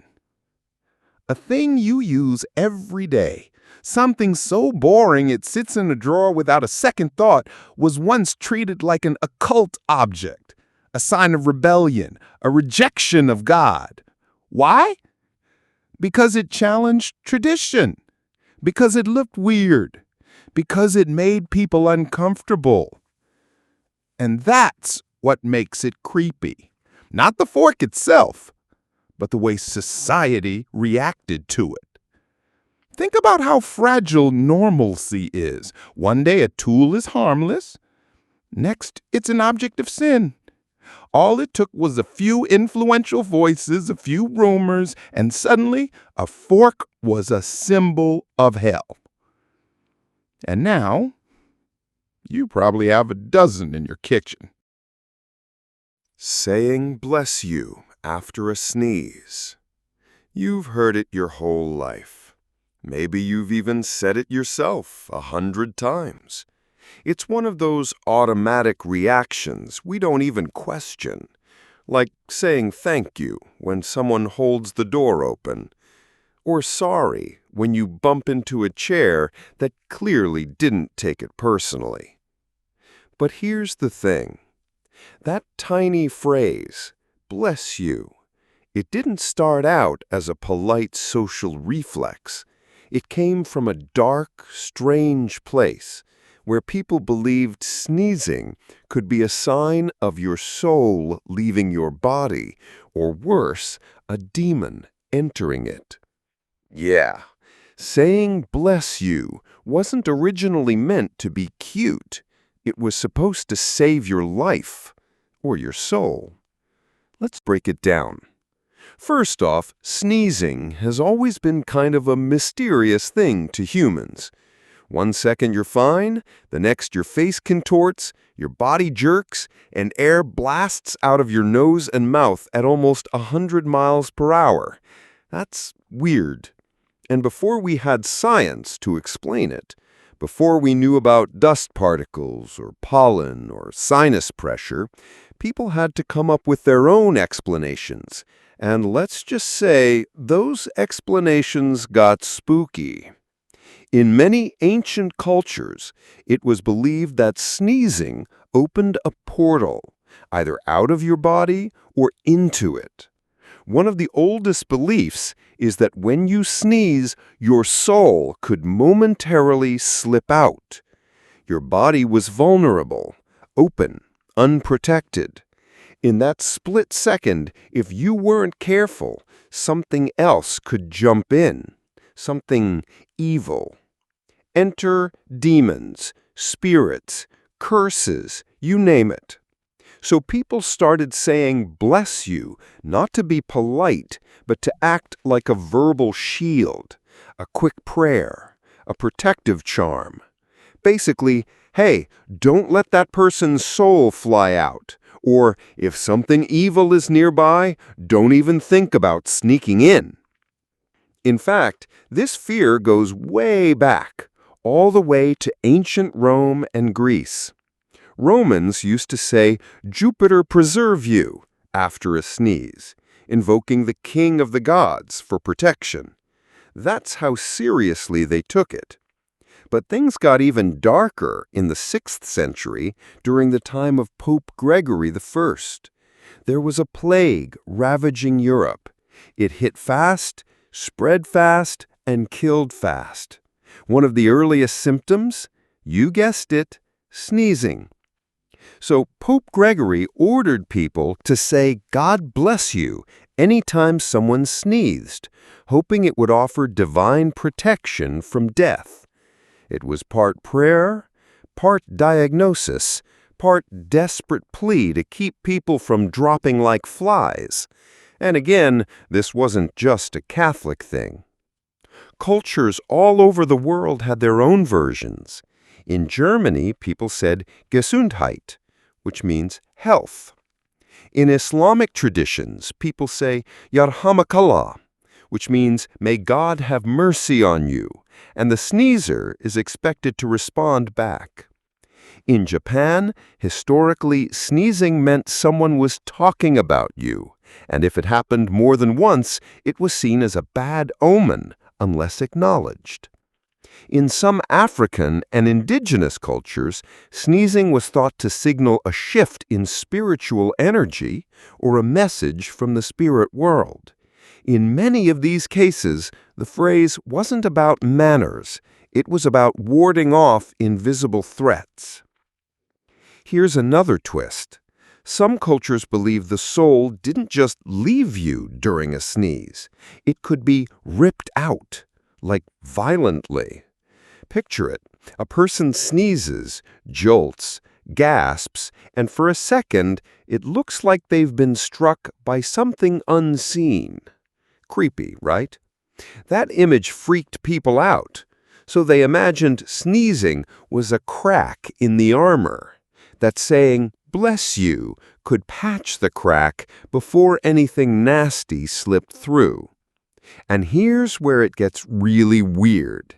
In medieval Europe, it was sometimes believed that sneezing was a sign of demonic possession already in progress. You sneeze once? Okay, maybe it's just a cold. You sneeze 2 or 3 times in a row? Uh-oh, you might be hosting something unholy. So again, people around you would rush to say bless you, not just out of concern, but to banish whatever was inside you. It's kind of like an emergency exorcism in a sentence. Now, of course, none of this held up once medicine and science came into the picture. We learned what actually causes sneezing. Irritants in the nasal cavity, allergies, viruses, dry air, the real stuff. But the habit, it stuck around. Why?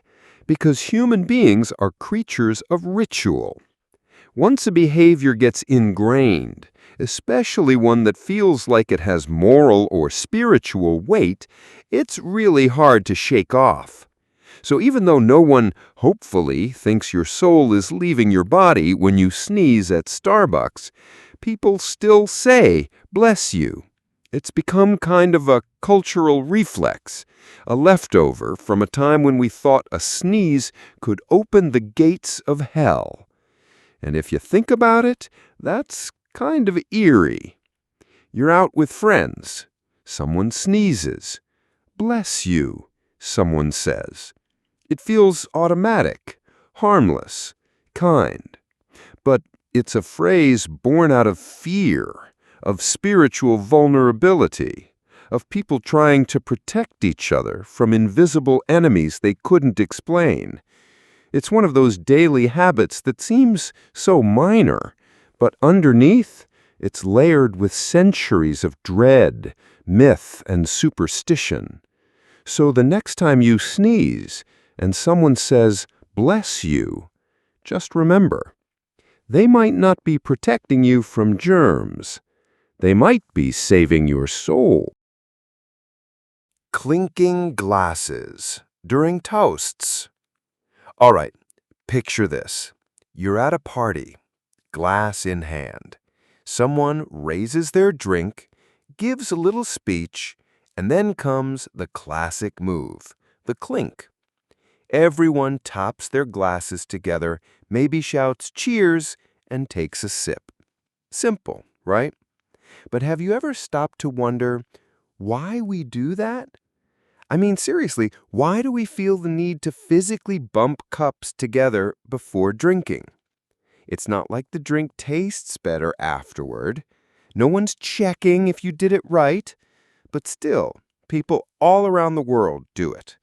Over dinner, at weddings, at bars. It's just part of the ritual. Well, here's where it gets interesting.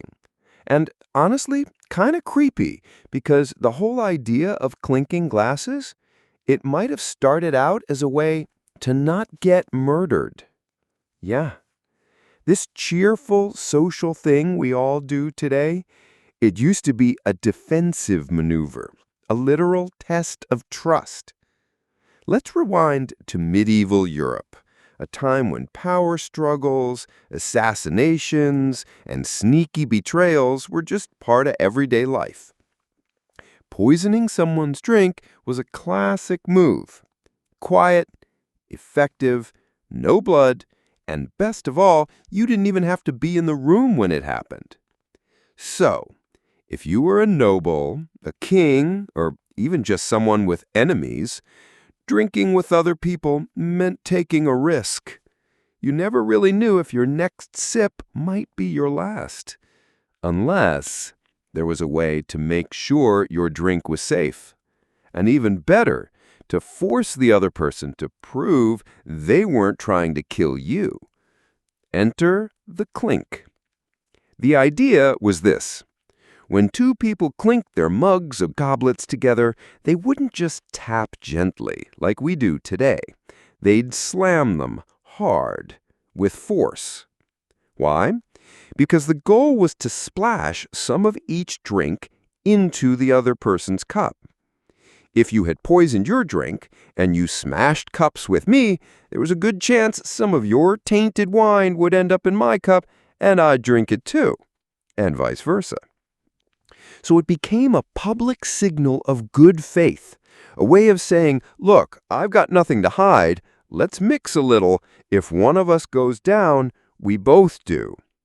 Trust through mutual risk. Kind of grim, huh?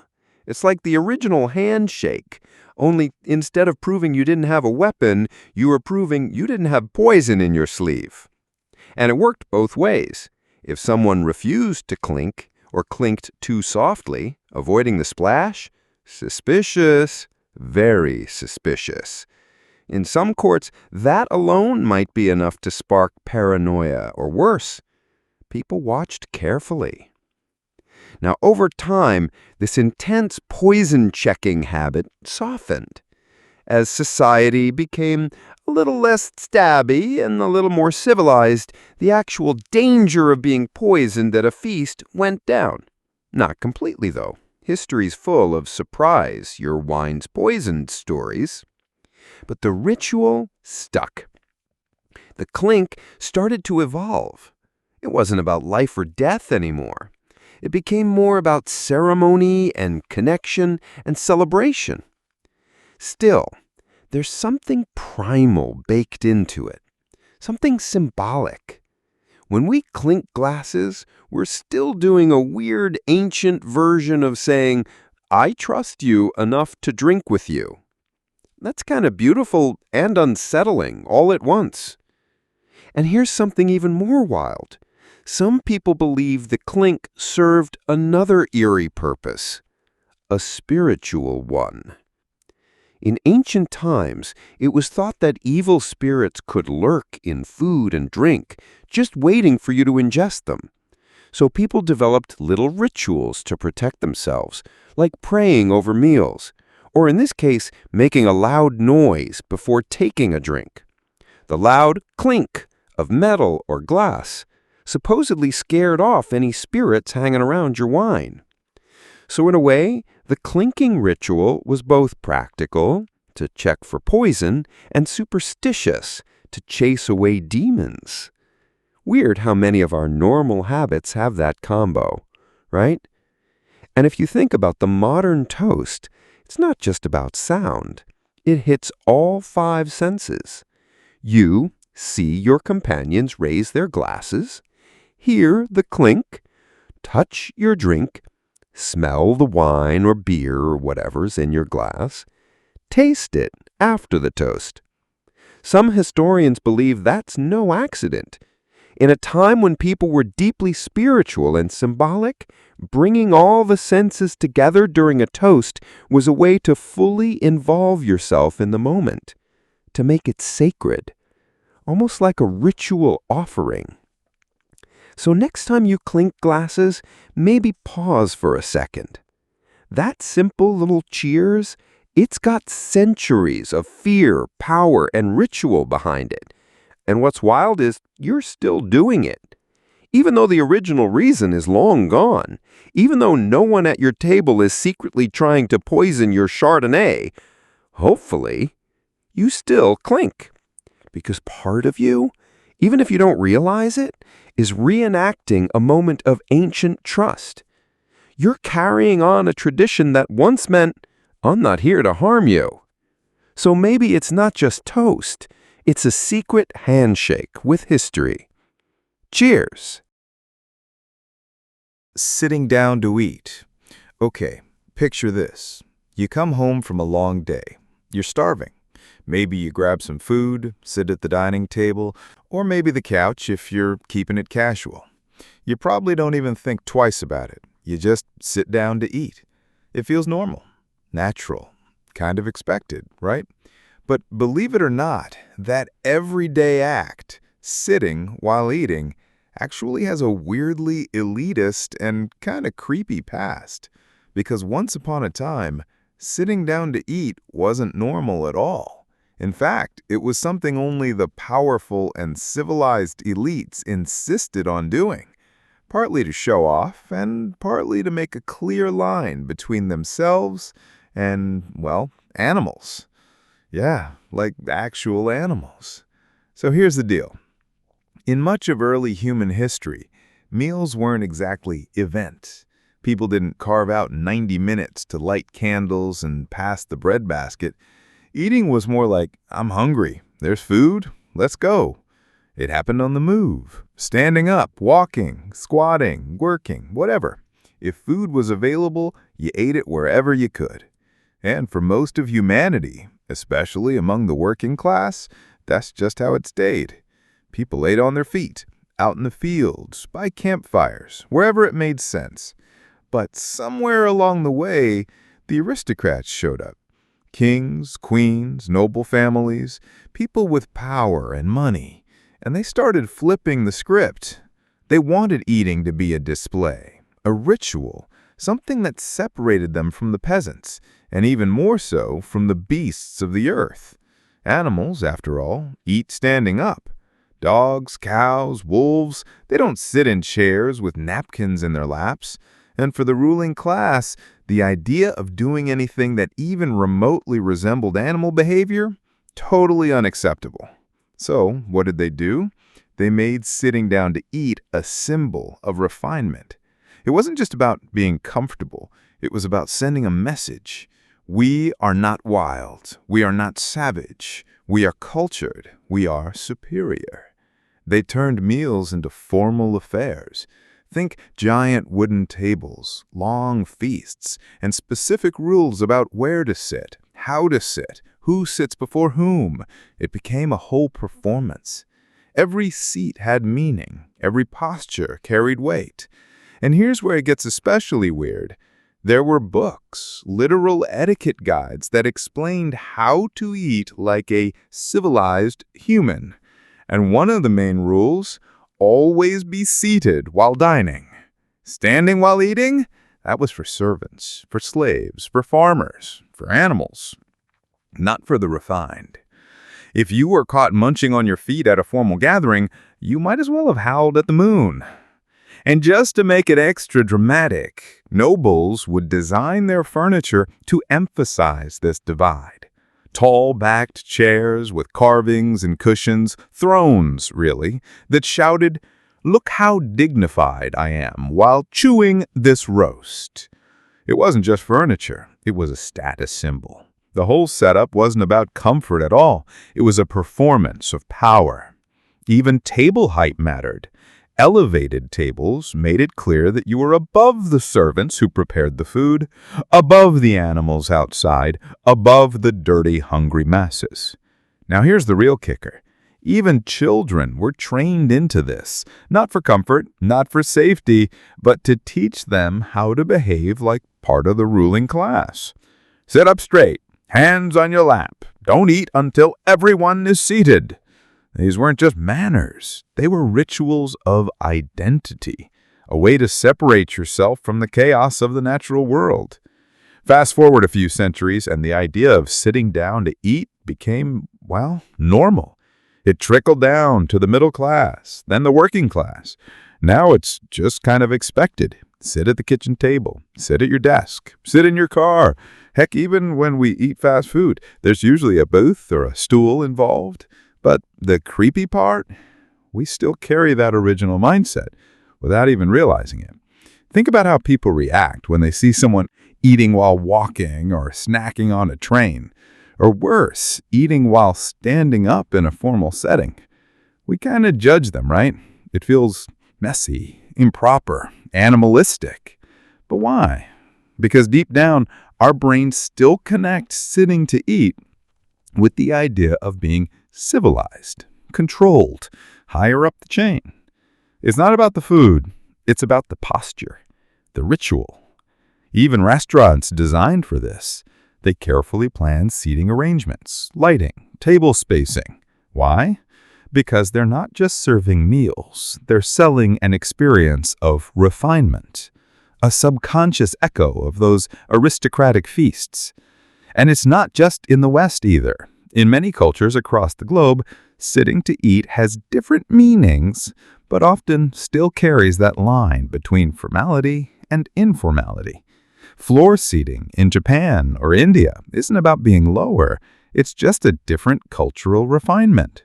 But the rule is the same. There's a proper way to eat, and that proper way usually involves being seated.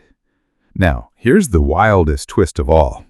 Modern science actually tells us that standing to eat isn't inherently worse. In fact, for some people, it might even be better for digestion or alertness. But culturally, it still feels off, like something's wrong. Why?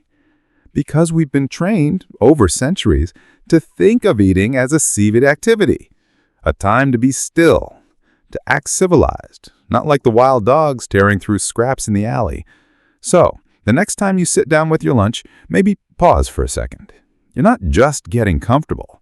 You're participating in a centuries-old tradition crafted by nobles who wanted to make sure you knew they were better than everyone else, and definitely better than animals.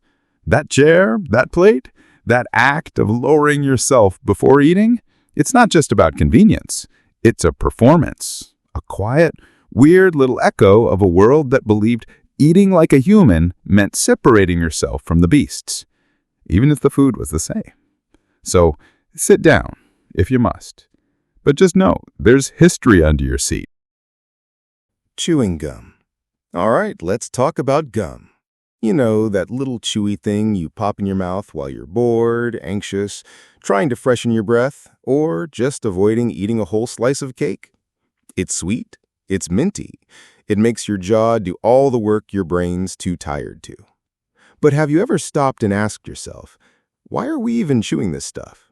Like, seriously, you're not swallowing it, you're not getting full, you're just chewing, or repeatedly, for no real reason other than it feels right. Well, buckle up, because this innocent little habit actually has some weird and ancient spiritual roots.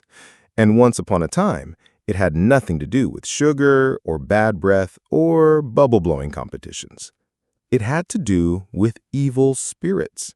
Yeah, the creepy kind. Let's go way, way back. Long before modern gum brands like Wrigley's or Orbit, people across ancient cultures were chewing on natural stuff. Sticky, sappy, resiny stuff that came straight from trees. No wrapper, no artificial flavors, just raw globs of tree resin.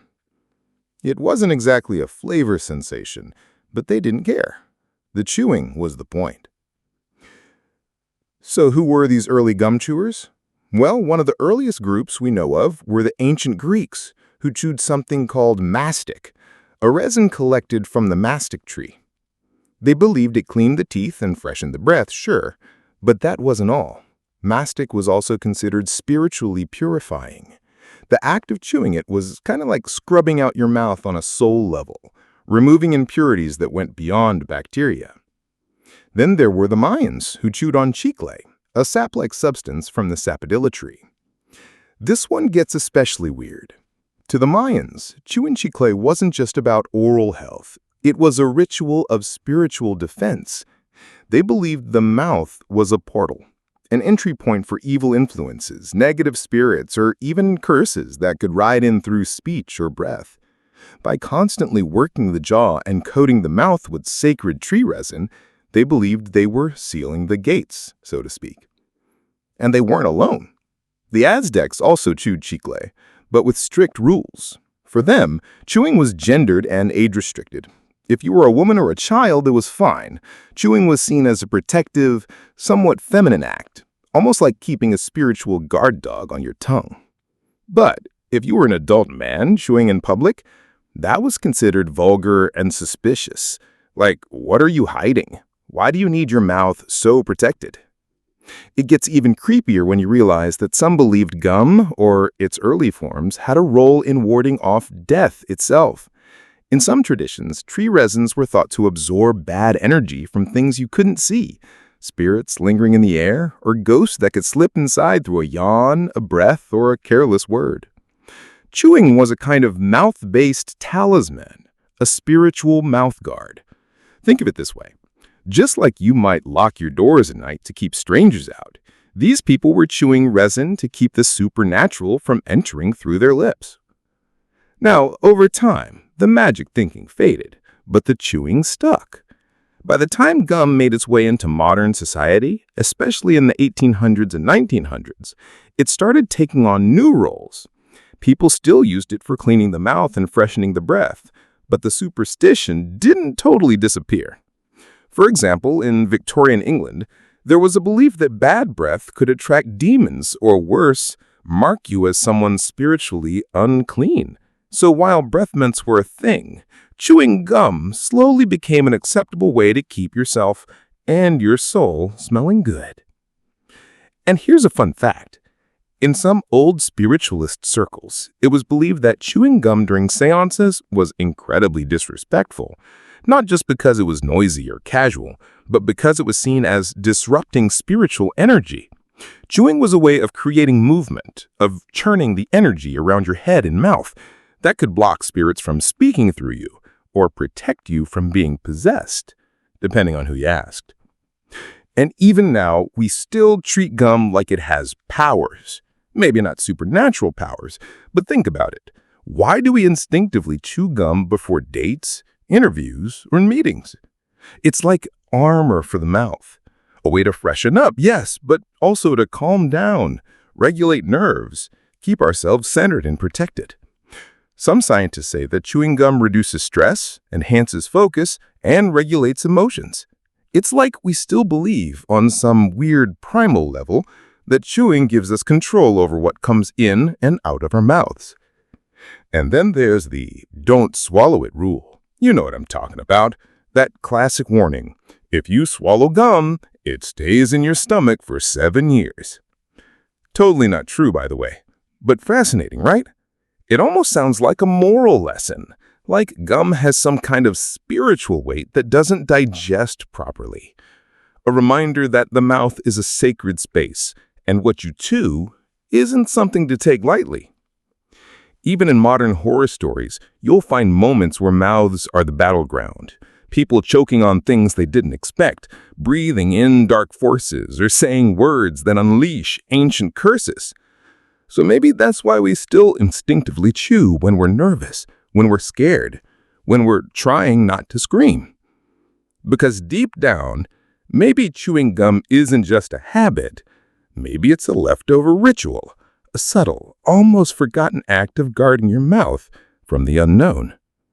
So the next time you pop a stick of gum in your mouth, ask yourself, are you freshening your breath, or are you, on some deep ancestral level, warding off a spirit you didn't know was watching?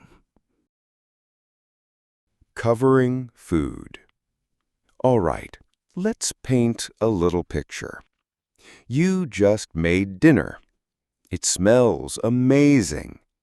You plate it up, step away for a second, and boom, before you even think about it, you instinctively throw a cover over it. A lid, a napkin, plastic wrap, maybe even a bowl flipped upside down. Whatever's nearby. Why? Most people would say, well, duh, to keep bugs off it, or so it doesn't get cold, or so my roommate doesn't stick their fingers in it. Fair, logical, modern. But here's the thing. This little habit, covering food, it actually goes back thousands of years, and it didn't start because of flies or nosy roommates. It started because our ancestors believed something far stranger. That uncovered food could have its life force stolen by invisible spirits. Yeah, we're talking ancient, unseen energy thieves. Not bacteria, not dust, but literal spirit world entities who floated around like hungry ghosts, sniffing out freshly made meals just to sap them of their power. Let's dig into that. In many ancient cultures, from the Middle East to Asia to parts of Africa, there was this deeply rooted belief that food had essence. Not just flavor or calories, but something more, vital. Think of it like a soul for your stew, a kind of spiritual energy that was transferred into you when you ate it. You weren't just feeding your stomach, you were feeding your life energy.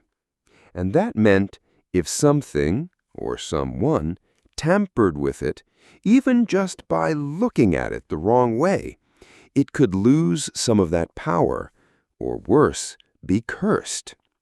So what did people do?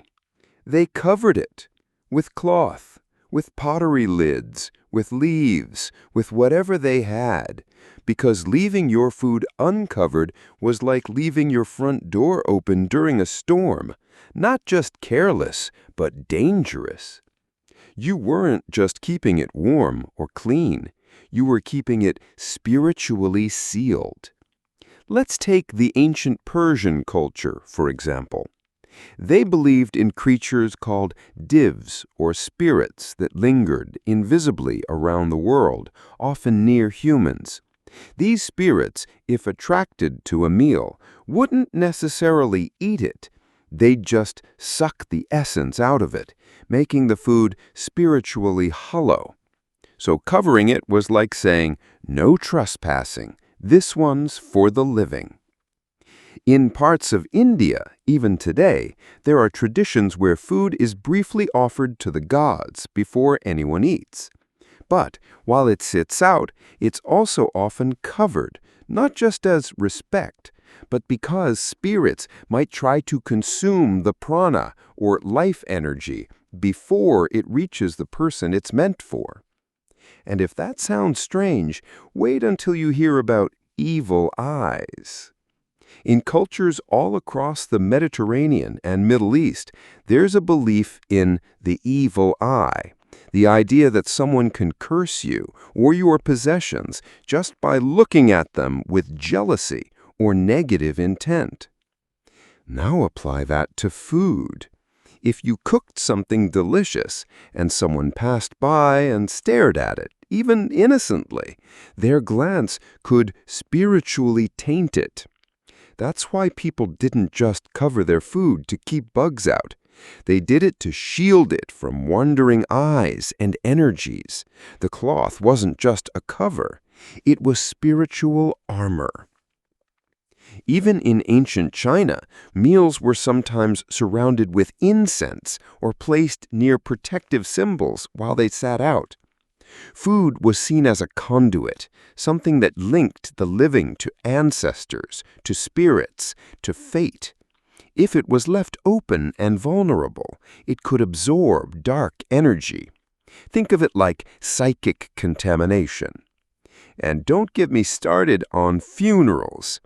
In many traditional societies, people are especially cautious about leaving food uncovered during death rites. Why? Because the spirit of the deceased might still be hanging around and might accidentally or intentionally drain the food of its vitality.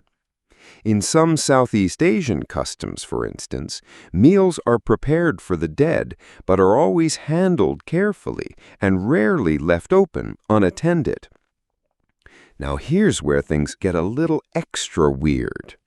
There were also stories, like actual cautionary tales, about people eating food that had been left uncovered and becoming sick not because it spoiled, but because a spirit had tampered with it. People believed that food could become a vessel for misfortune. You could bite into a loaf of bread and swallow someone else's curse, or dream strange dreams that weren't yours. So yeah, putting a napkin over your sandwich, that might be your modern brain thinking, "Don't let this dry out." But your ancient brain, it's whispering, "Protect the essence." Even now, we carry little echoes of this belief without realizing it. Think about how uneasy we feel when someone leaves food just sitting out. Or how we always cover leftovers, not just to keep them fresh, but to seal them, almost ritualistically. How we get weirded out if someone coughs near our plate or even breathes too close. That discomfort, that's not just hygiene. It's ancestral instinct. It's thousands of years of people trying to keep their food from being spiritually contaminated. And let's be honest, we're still superstitious. You've probably said things like, "Don't jinx my lunch. Knock on wood no one ruins this meal. That cake is cursed, I swear." We laugh, but part of us still kind of believes it. Because deep down, even though we've replaced spirits with germs and curses with calories, the idea is still the same. Food holds power, and power needs protection. So the next time you instinctively toss a lid on your plate, or pull aluminum foil tight over your leftovers, or feel weird about someone staring at your dinner too long, just know you're not just being careful. You're participating in an ancient defense ritual passed down through generations who were trying to shield their meals from forces they couldn't quite see, but definitely believed in. Using coasters. Okay, let's get real for a second. You're sitting down with a nice drink. Maybe it's a cold soda, a hot cup of tea, or something stronger. Before you even take a sip, you reach for that little round thing, the coaster. You know, that thing you slide under your cup so it doesn't leave a ring on the table. Simple, polite, responsible. But you want to hear something creepy? Long before coasters were about protecting wood grain, they were used to catch poison. More specifically, to detect tears of poison dripping from a cursed cup. Yep, we're not talking about accidental spills or clumsy drinkers.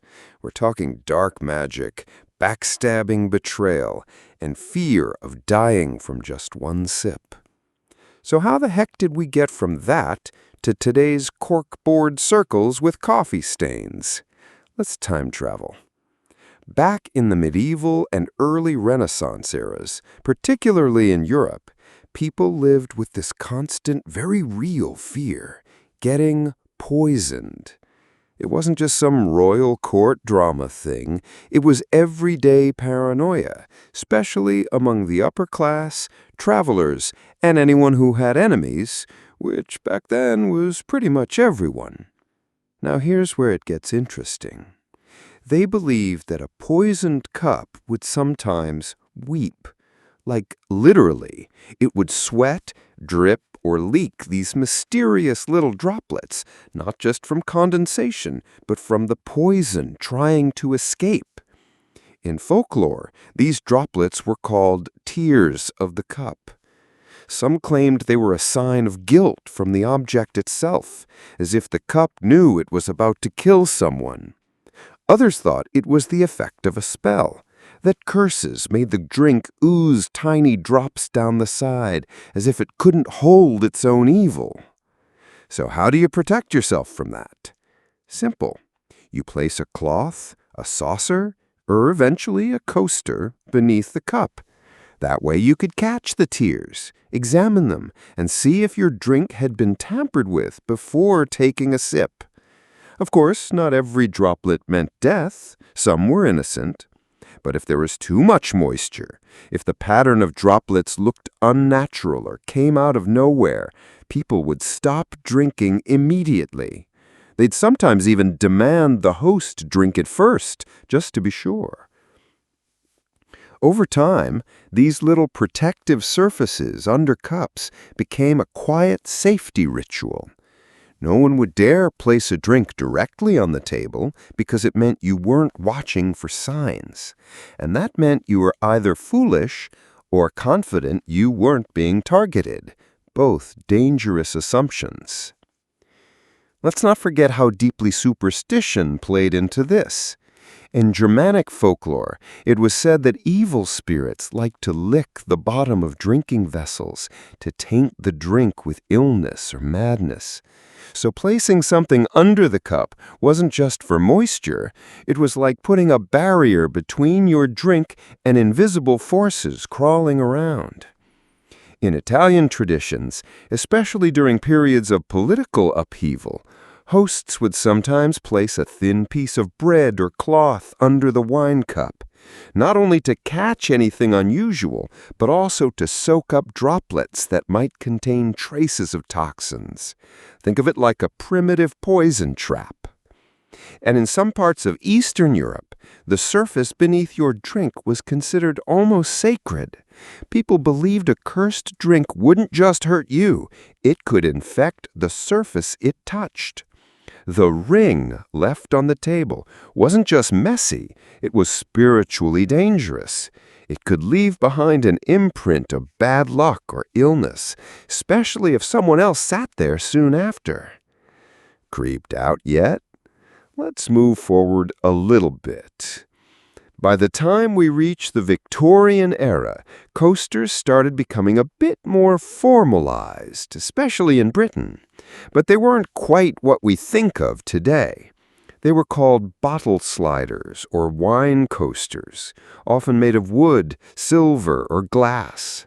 Their job was to help slide bottles around the table, but they still served that underlying function of catching suspicious drips.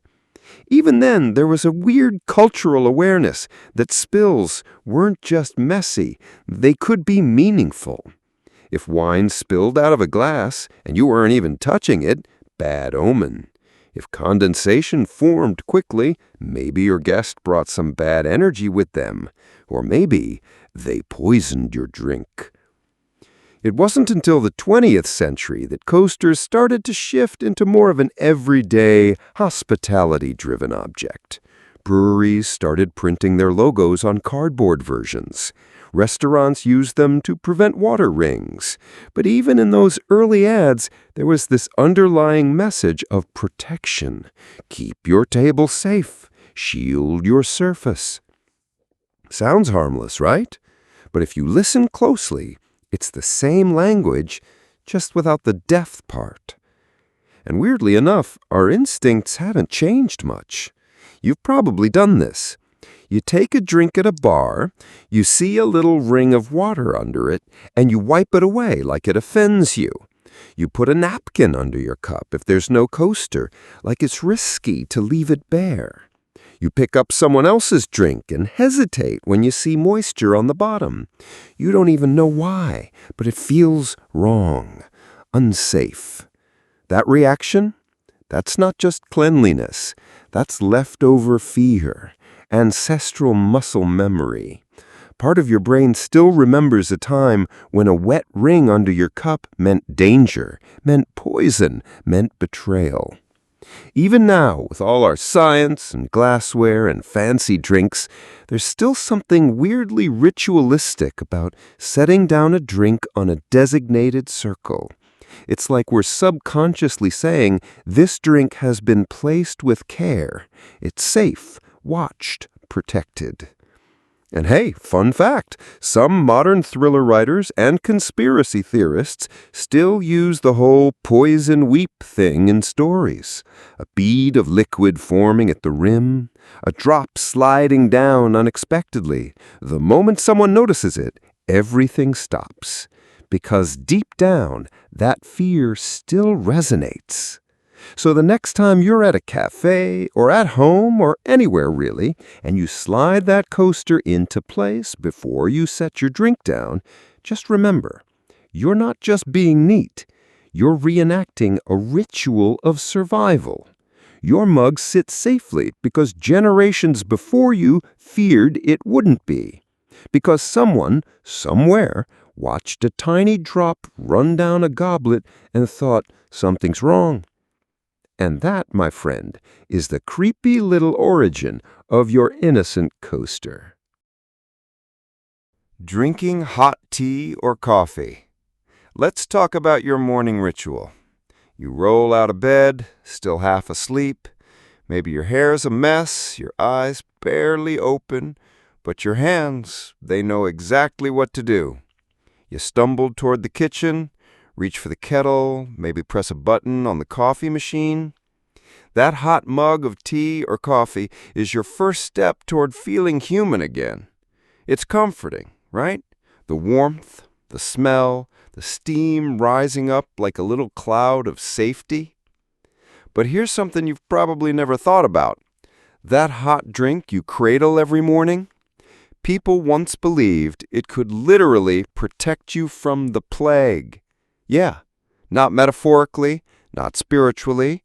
They thought the steam and heat could physically shield you from deadly disease. And honestly, when you hear how terrifying life was back then, you can't really blame them. So, picture this. It's the 1600s. Europe is getting ravaged by waves of plague.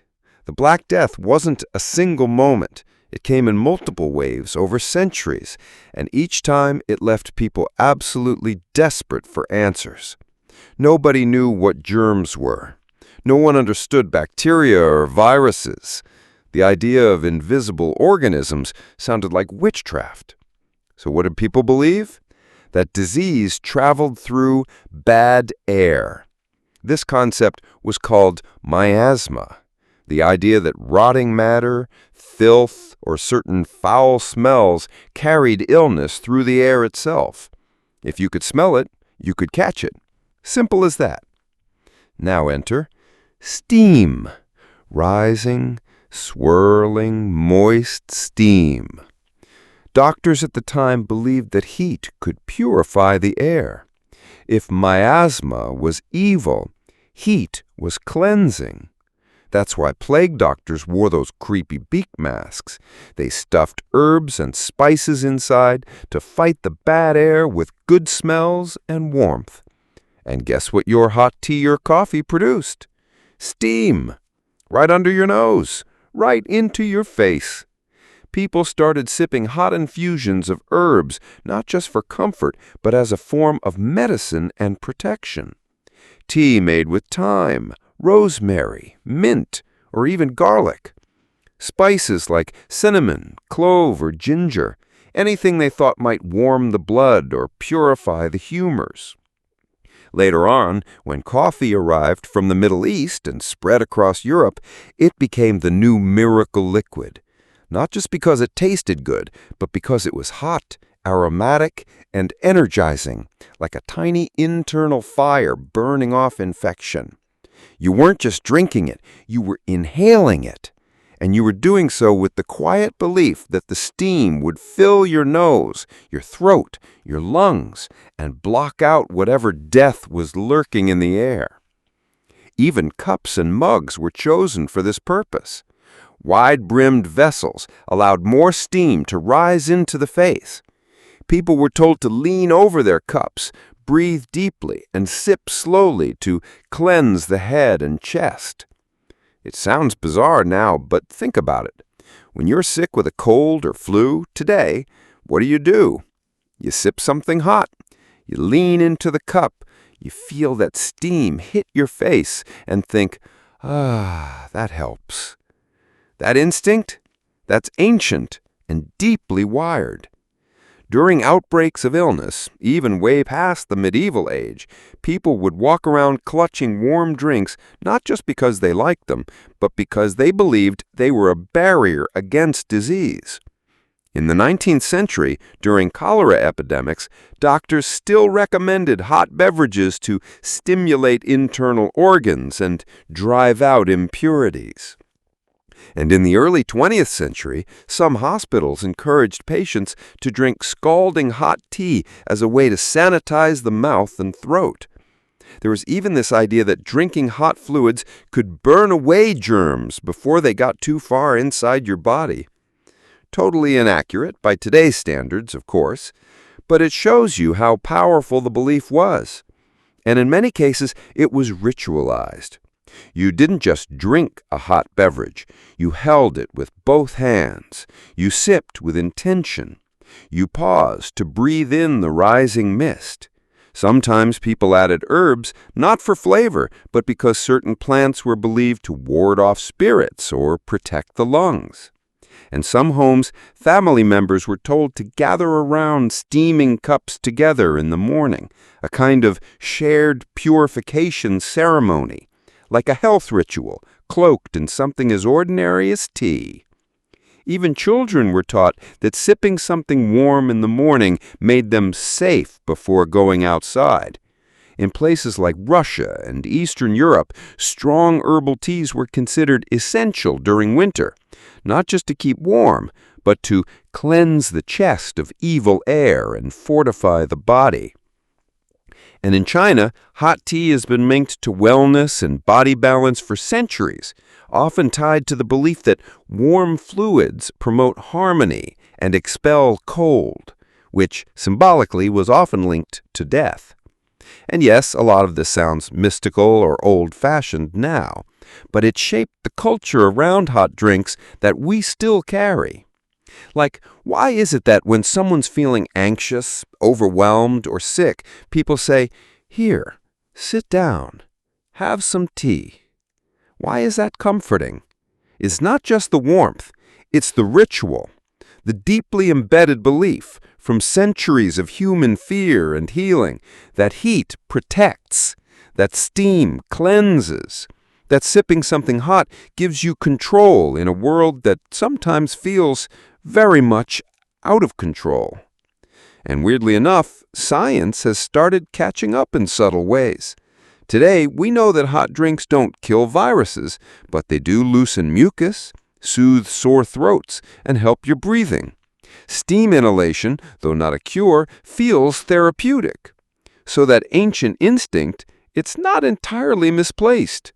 You feel better because you associate the act with safety, because your ancestors, terrified, coughing, and unsure what was killing their neighbors, found the only relief they could in the swirling steam of a hot drink.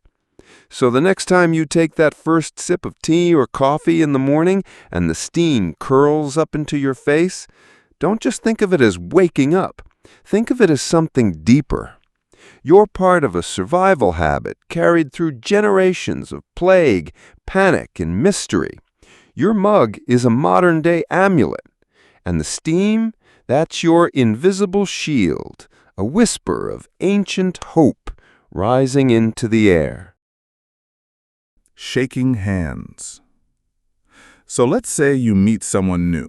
Maybe it's a job interview, a family gathering, or some random friend of a friend who says, "Hi, nice to meet you," and sticks out their hand.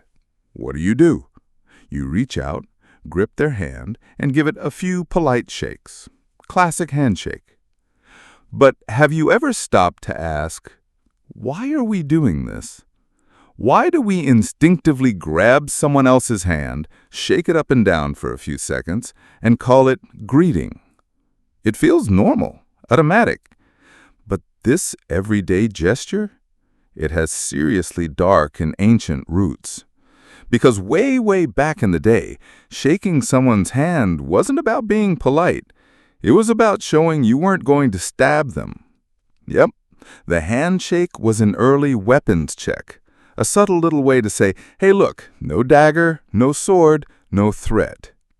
It was a peace signal, not a friendly hello. Let's rewind the clock. Back in ancient times, especially in places like Mesopotamia, Greece, and Rome, people didn't always meet on friendly terms.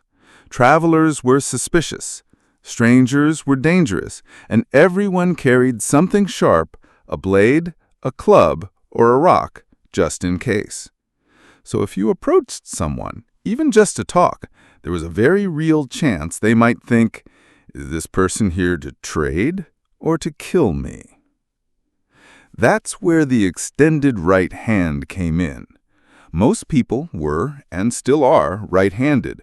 So, if someone was going to attack you, it'd most likely be with their right hand, the one they'd use to draw a weapon. But if they stretched that hand out to you, palm open, fingers visible away from their body, it was like saying, see, nothing in my hand, nothing up my sleeve, I'm not here to hurt you. And what did you do in return? You gave them your right hand, showed you weren't armed, and made a mutual agreement, a non-verbal contract of peace. The actual shaking part, that likely came later, and it served a clever purpose. By gripping the other person's arm and giving it a shake, you were double-checking that no hidden blade was tucked up their sleeve. If something metallic clanked, red flag. If nothing happened and the arm moved freely, okay, we're good. In medieval Europe, especially among knights and warriors, this gesture evolved even further. Shaking hands became a test, not just of peace, but of strength and honor. A firm grip meant you were confident, honest, worth trusting. A weak grip? Maybe you were hiding something, or just weak. It wasn't always a casual hello. Sometimes it was practically a duel of personalities with fingers. And get this. In some areas, especially during times of political tension or uneasy alliances, people would go one step further. Instead of shaking hands, they'd grab each other's forearms, lock in grip just below the elbow. Why? Because some folks started hiding tiny blades in their palms or sleeves. A simple handshake wasn't enough, so the forearm grab became the deluxe version of the peace gesture, a more intense check that said, "I don't trust your hands, so I'm grabbing higher."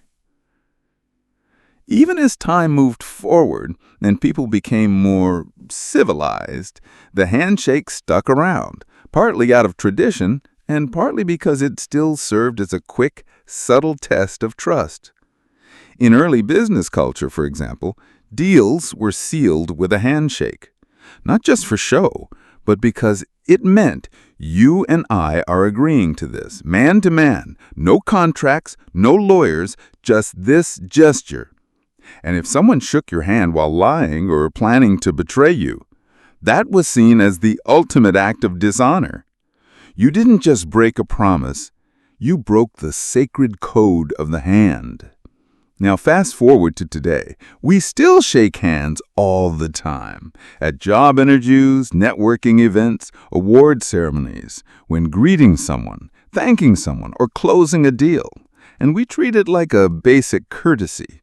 But under the surface, something else is going on. We still judge people by their handshake. Too soft feels weak, timid, uncertain. Too hard feels aggressive, like they're trying to assert dominance. Too long, just plain awkward. Too short or limp might come across as cold or uninterested. Without even realizing it, we're doing the same thing our ancestors did, reading each other's intentions through a tiny burst of physical contact. Is this person confident, safe, honest, friendly, powerful? And we're sending signals, too, trying to prove all those things with one simple motion. Think about how many emotions a handshake can carry. Relief, nervousness, excitement, agreement, closure, forgiveness, even grief. In funerals, we shake hands in lines of condolence. In weddings, we shake before and after vows. In sports, we shake to start a game, and again at the end, win or lose. That motion of reaching out, taking someone's hand, and giving it a brief moment of attention, it's everywhere. Even during times of crisis, like pandemics, when shaking hands became dangerous, people felt weird without it. There were fist bumps, elbow touches, even awkward waves, but none of them carried quite the same weight. Because deep down, we're still wired to associate the handshake with a nonverbal truth. It says, I see you, I respect you, I come in peace. Even in business settings, where everything feels formal, a handshake is often the moment when real trust is formed. More than email, more than documents, more than a logo or slogan. Just two people reaching out their hands to prove they're not hiding anything.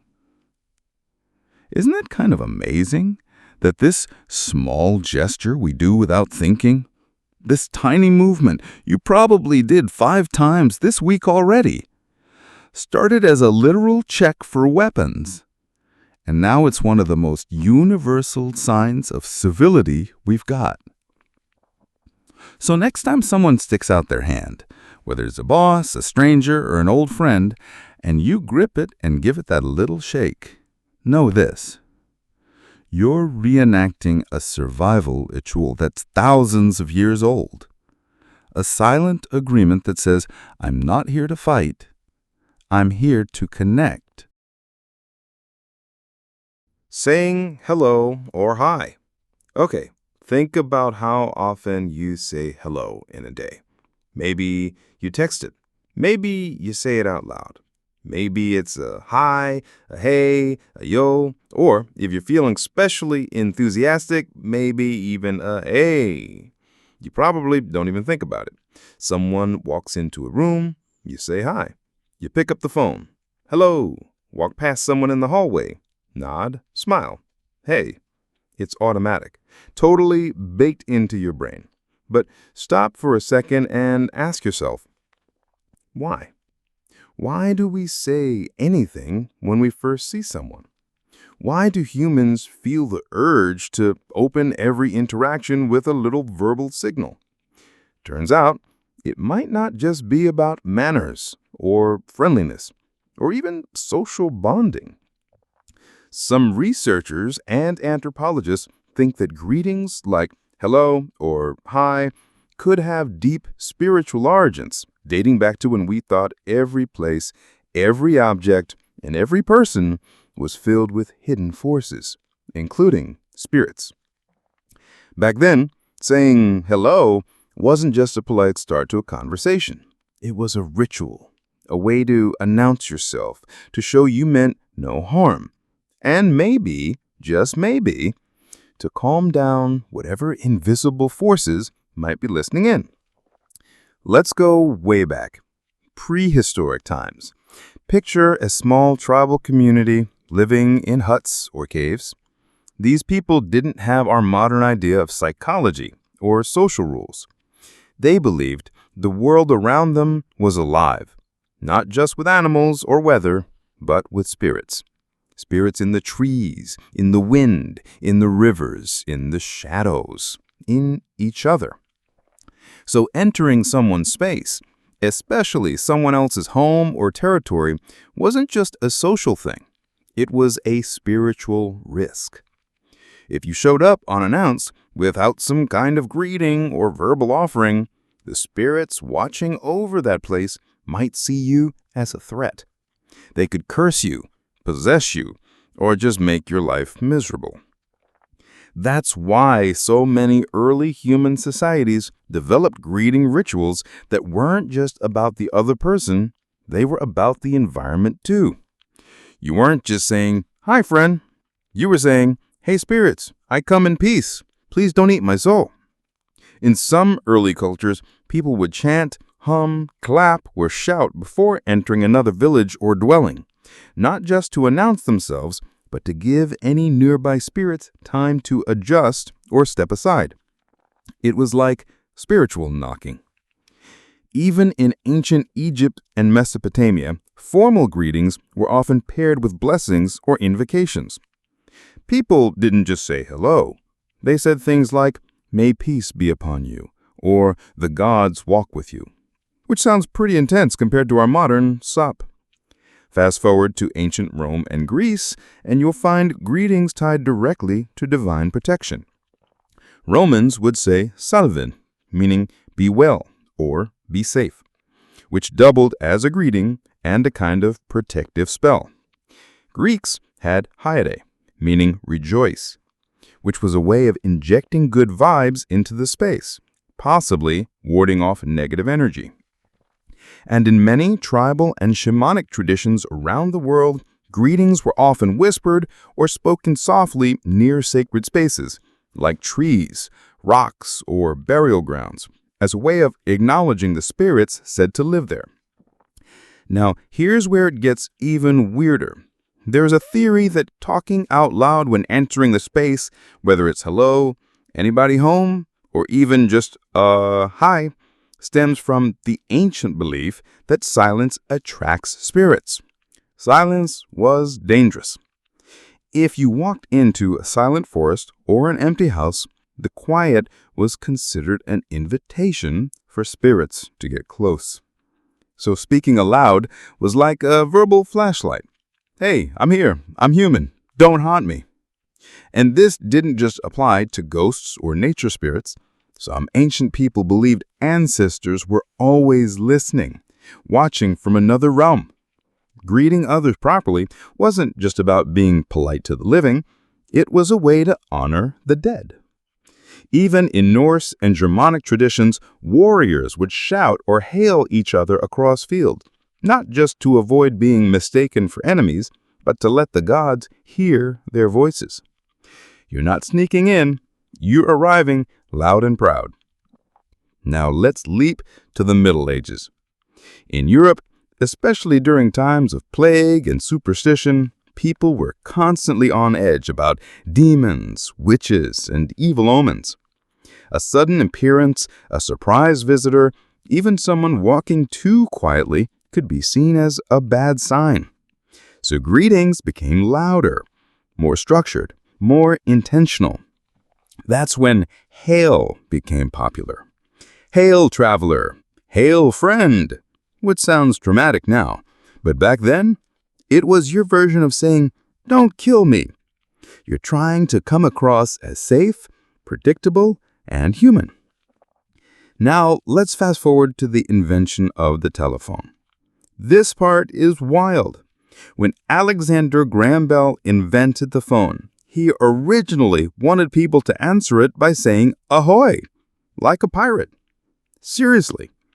But Thomas Edison pushed for something more formal, hello, which came from earlier greetings like holla, hello, or hello, which all were used as cries to get attention, like yelling into the woods to make sure you weren't alone. So even our modern hello has its roots in calling out to whatever might be listening, visible or not. And what about the word hi? It seems so simple, but it probably comes from similar shout-like words, short, loud syllables meant to break silence, like a verbal shield. We're still doing it today. Think about it. You call into the house. Hello? You walk into a dark room. Hi, anybody here? You whisper, hey, when someone startles you from behind. You're not just communicating. You're checking the energy of the space. You're saying, I'm a friendly presence. Please don't jump scare me. Now here's the really interesting part. Every culture greets differently, but they all greet. It's universal. Across time, geography, and language, humans feel the need to say something when they greet. And that something, whether it's hi, salam, namaste, konnichiwa, or even a nod or a hand gesture, is never meaningless. It's a tiny ritual, a signal, not just to other people, but to whatever unseen forces might be listening. So the next time you casually say hello to someone or shoot off a hey in a text, remember, you're part of an ancient tradition, one that goes way beyond just being nice. You're echoing a human instinct that's thousands of years old, an instinct to speak, not just for communication, but for protection. From the spirits, from my ancestors, from the unknown. So, hey, hello, and good luck out there. Nodding your head. You probably nod your head dozens of times a day. Someone asks, you good with this? You nod. You see someone across the room. You give them a little nod. Even when you're not speaking, your head does the talking. But here's a weird question. Why do we nod downward to say yes? Why not tilt our heads sideways, or up, or wiggle our eyebrows? Why did this very specific motion, this dip of the head, become a universal gesture for agreement, understanding, and respect? The answer might go all the way back to ancient survival instincts, when humans weren't just trying to be polite, they were trying not to die. Let's break it down. In many animals, body language determines dominance and submission. Think wolves, primates, even birds. Lowering the head exposes the neck, a vulnerable area. It's a nonverbal surrender signal. You're saying, I'm not a threat. I submit. Humans, too, evolved with this instinct. In early tribal life, where social hierarchies were rigid and misunderstandings could lead to real violence, this motion, a small dip of the head, was a powerful tool. It let you show deference without needing to speak. And it was fast, instant, no confusion. In many early societies, when approaching a leader, warrior, or elder, it was crucial to show respect. Lowering the head slightly, even just a quick bob, was the difference between acceptance and suspicion. In some cases, it was life or death. So it wasn't just, "Hi, nice to meet you." It was, "Hey, I know you could snap my neck. Please don't." This gesture eventually became a ritualized form of peace. You're putting your neck out, literally. You're saying, "I trust you. I'm not hiding a weapon. I don't want trouble." And that body language got baked in so deeply that even after our societies became more structured and less about physical power plays, the motion stuck around. Take medieval Europe, for example. Nobles and knights would bow, some deeply, some just a little, as a show of respect and allegiance. Commoners would nod when speaking to authority figures. The deeper the bow, the more respect you showed. But even a slight nod conveyed, "I acknowledge your status over me." It's fascinating how much of this comes down to subconscious power dynamics, because a nod isn't just an agreement, it's a concession. Think about when someone's confronting you with something uncomfortable and you nod slowly. That movement isn't just yes, it's "I hear you, I'm not resisting, I'm yielding, at least a little." Even babies do it. Before they can speak, infants will mimic nodding motions when they're calm, satisfied, or agreeing. It's one of the earliest nonverbal cues we pick up as humans. Now compare that to shaking your head, side to side. It's more defensive, almost like trying to physically deny something. You're literally pushing away the idea. But a nod says, "I receive it. I accept." Interestingly, nodding is one of the most universal gestures in the world. Across vastly different cultures, from Japan to Nigeria to Sweden, nodding means yes, or "I agree." Not always in the exact same way, but the downward motion is consistently associated with positive acknowledgement. Of course, there are exceptions. In parts of Bulgaria and Albania, for instance, nodding actually means no, and shaking your head means yes. But even in those regions, people are often aware that their gestures are the reverse of what most cultures do. Which begs the question, why did most of the world settle on nodding? Again, it comes down to biological wiring and ancient survival cues. The downward head tilt is disarming. It shows you're not puffing up, not escalating, not going to fight. It makes your eyes look downward, your posture soften. It's humbling. And in a social species like ours, gestures that promote peaceful communication have evolutionary advantages. They reduce conflict, build trust, improve group cohesion. Even today, when someone gives you a nod, it feels good, right? It's like a little silent handshake, a moment of mutual recognition. You're saying, "You exist. I see you. I'm not here to challenge you." It also works as a signal of submission without weakness. In professional or tense environments, like business meetings or courtroom settings, people nod to show agreement without interrupting.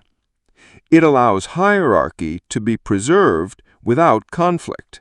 No need to butt in. You can just nod and still be in the game. There's even evidence that we've hardwired certain mirror neurons to recognize nods as social glue. When someone nods while you're talking, your brain interprets it as encouragement. You feel validated. You talk more. You trust them more. Salespeople know this. Public speakers know this. Politicians definitely know this. A room full of nodding heads feels like a room full of allies. But let's go back to the primal stuff for a second. Picture two ancient humans crossing paths in the forest. They don't speak the same language. They don't know if the other one is friend or foe. But one of them nods. That moment of head movement says 1,000 things without saying a word. I acknowledge you. I don't want to fight. You can lower your spear. That motion saved lives. It built early communities. It built trust. And thousands of years later, you're still doing it. Not to avoid getting speared, hopefully, but to say, I'm on your side. To say yes without needing a single syllable. It's funny to think about how many modern interactions are built on these ancient survival signals. You're in a job interview. The manager is talking. You nod. You're walking down the street, see someone familiar, and you do the up nod or the down nod. You're watching a friend vent and you nod along, letting them know, I'm here. You're not just moving your head. You're tapping into one of the oldest forms of human connection. So the next time you catch yourself nodding, whether to a friend, a stranger, or even just while you're alone watching a YouTube video, remember, that tiny movement carries thousands of years of meaning. It's not just about agreeing. It's about surviving, submitting, and connecting. Sometimes the smallest motions have the deepest roots. Winking. You see someone across the room. They give you a quick wink. Maybe it's playful. Maybe it's flirty. Maybe it's just awkward. Whatever the intention, winking is one of the weirdest facial gestures we've normalized. It's just closing one eye. That's it. And somehow it can mean, I'm joking, I like you, we're in on the same secret, or don't take that seriously. But where did that even come from? Why is squinting one eye at someone seen as cheeky, conspiratorial, or even seductive? Let's dig in, because the history of the wink is not cute. It's cryptic, it's secretive, and it might have started in underground cults and covert societies. Let's go way back. In ancient cultures, especially among groups that operated outside the mainstream, whether they were religious cults, rebellion factions, or early mystic orders, nonverbal communication was everything. If you were part of a forbidden group or an outlawed belief system, a single misstep in public could get you imprisoned, or worse. So gestures evolved. Hand signs, subtle nods, and yes, winks. Winking became a quick, almost invisible way to say, I'm one of you. A wink meant, ignore what I'm saying out loud, focus on what I'm really telling you. It was coded defiance, a way to pass messages, identify allies, or mock authority without getting caught. It wasn't just about playfulness, it was survival. A wink could be a rebellion in disguise. Secret societies like the Freemasons or esoteric sects in early Europe were believed to use eye signals, including controlled blinking or winking, as part of their initiation rituals. These weren't just casual flutters of the eye. They were deliberate, practiced cues. A wink could mean, proceed to the next phase, or you're accepted. And only insiders knew the code. Even outside of cults, in politically oppressive environments, winking served as a weapon of subtlety. In totalitarian regimes, where freedom of speech was non-existent, a person might publicly agree with propaganda, but secretly wink at a friend to signal that they didn't mean it. It was quiet rebellion. One eye closed, two meanings opened. This duality, what's said versus what's meant, became the core of the wink's power. It's like telling someone, "I'm lying," and you know I'm lying, and we're cool with that.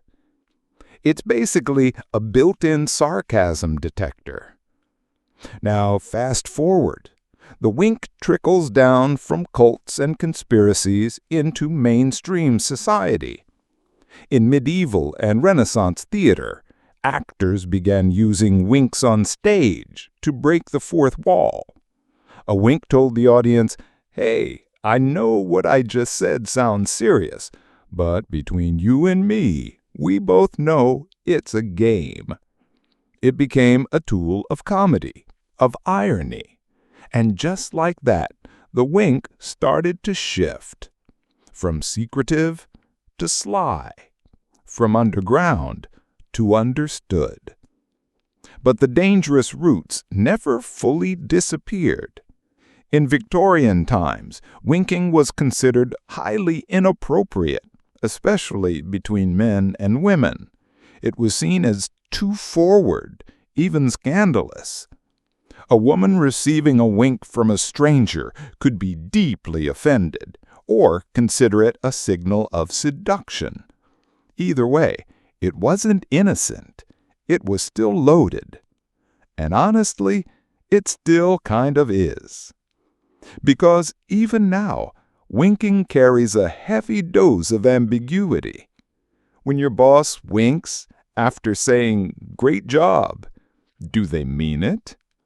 When your friend winks while telling you a story, is it true? When someone winks in a text, does it mean flirting, sarcasm, inside joke, all three? That confusion, that ability to disguise meaning, that's the entire history of winking. It was never meant to be clear. It was designed to be cryptic. There's also a fascinating biological layer here. Winking requires asymmetrical facial control. You're using one side of your face to express something subtle while keeping the other side neutral. That kind of muscular coordination is rare in non-human animals. Most primates, for example, can't wink. But humans? We evolved to specialize in small, socially nuanced gestures because we relied on them for survival in complex tribes.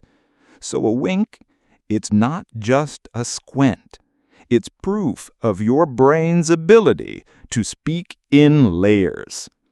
You're saying one thing with your mouth and a totally different thing with your eye. No wonder it became so useful for cults and rebels and tricksters. Even today, it pops up in places tied to deception or secret knowledge. Magicians often wink after a trick, not just to charm the crowd, but to say, "I know what just happened, and you don't." Spies in movies wink to signal the plan's in motion. Con artists wink when they're about to scam someone. It's become a symbol of duality, of the double life, of the inside joke you're not sure you're in on. And maybe that's why it still unnerves some people. Because a wink is never just a wink. It always leaves you wondering, what aren't they saying out loud? So the next time someone throws you a wink, remember, that tiny twitch of the eye has a long, shady past. Born in cults, used in secret, weaponized in silence. And now, it's sitting quietly in your everyday social toolkit, waiting to blur the line between what's real and what's not. Smiling. All right, let's talk about one of the most innocent things you do every single day. Smiling. You see your friend, you smile. Someone tells a joke, you smile. You take a selfie, you smile. Even when you're uncomfortable in a weird social situation, yep, you smile. But here's the twist. That happy little expression, the one we associate with kindness, warmth, friendliness, used to mean the exact opposite. In the animal kingdom, and especially among primates, showing your teeth was not a friendly gesture. It was a warning, a threat. It meant, back off, I will bite you. So how did we get from, I'm about to attack you, to, nice to meet you, with the same face? That journey is kinda creepy when you really think about it. Let's start with our evolutionary cousins, chimps, baboons, macaques. When these animals bare their teeth, especially in a wide, tight-lipped grin, it's not because they think something's funny. It's a dominance display. You'll see it in confrontations, two males sizing each other up. One flashes his teeth, not smiling, snarling. Even in wolves or big cats, baring teeth is the prelude to violence. And humans? We evolved right alongside those instincts.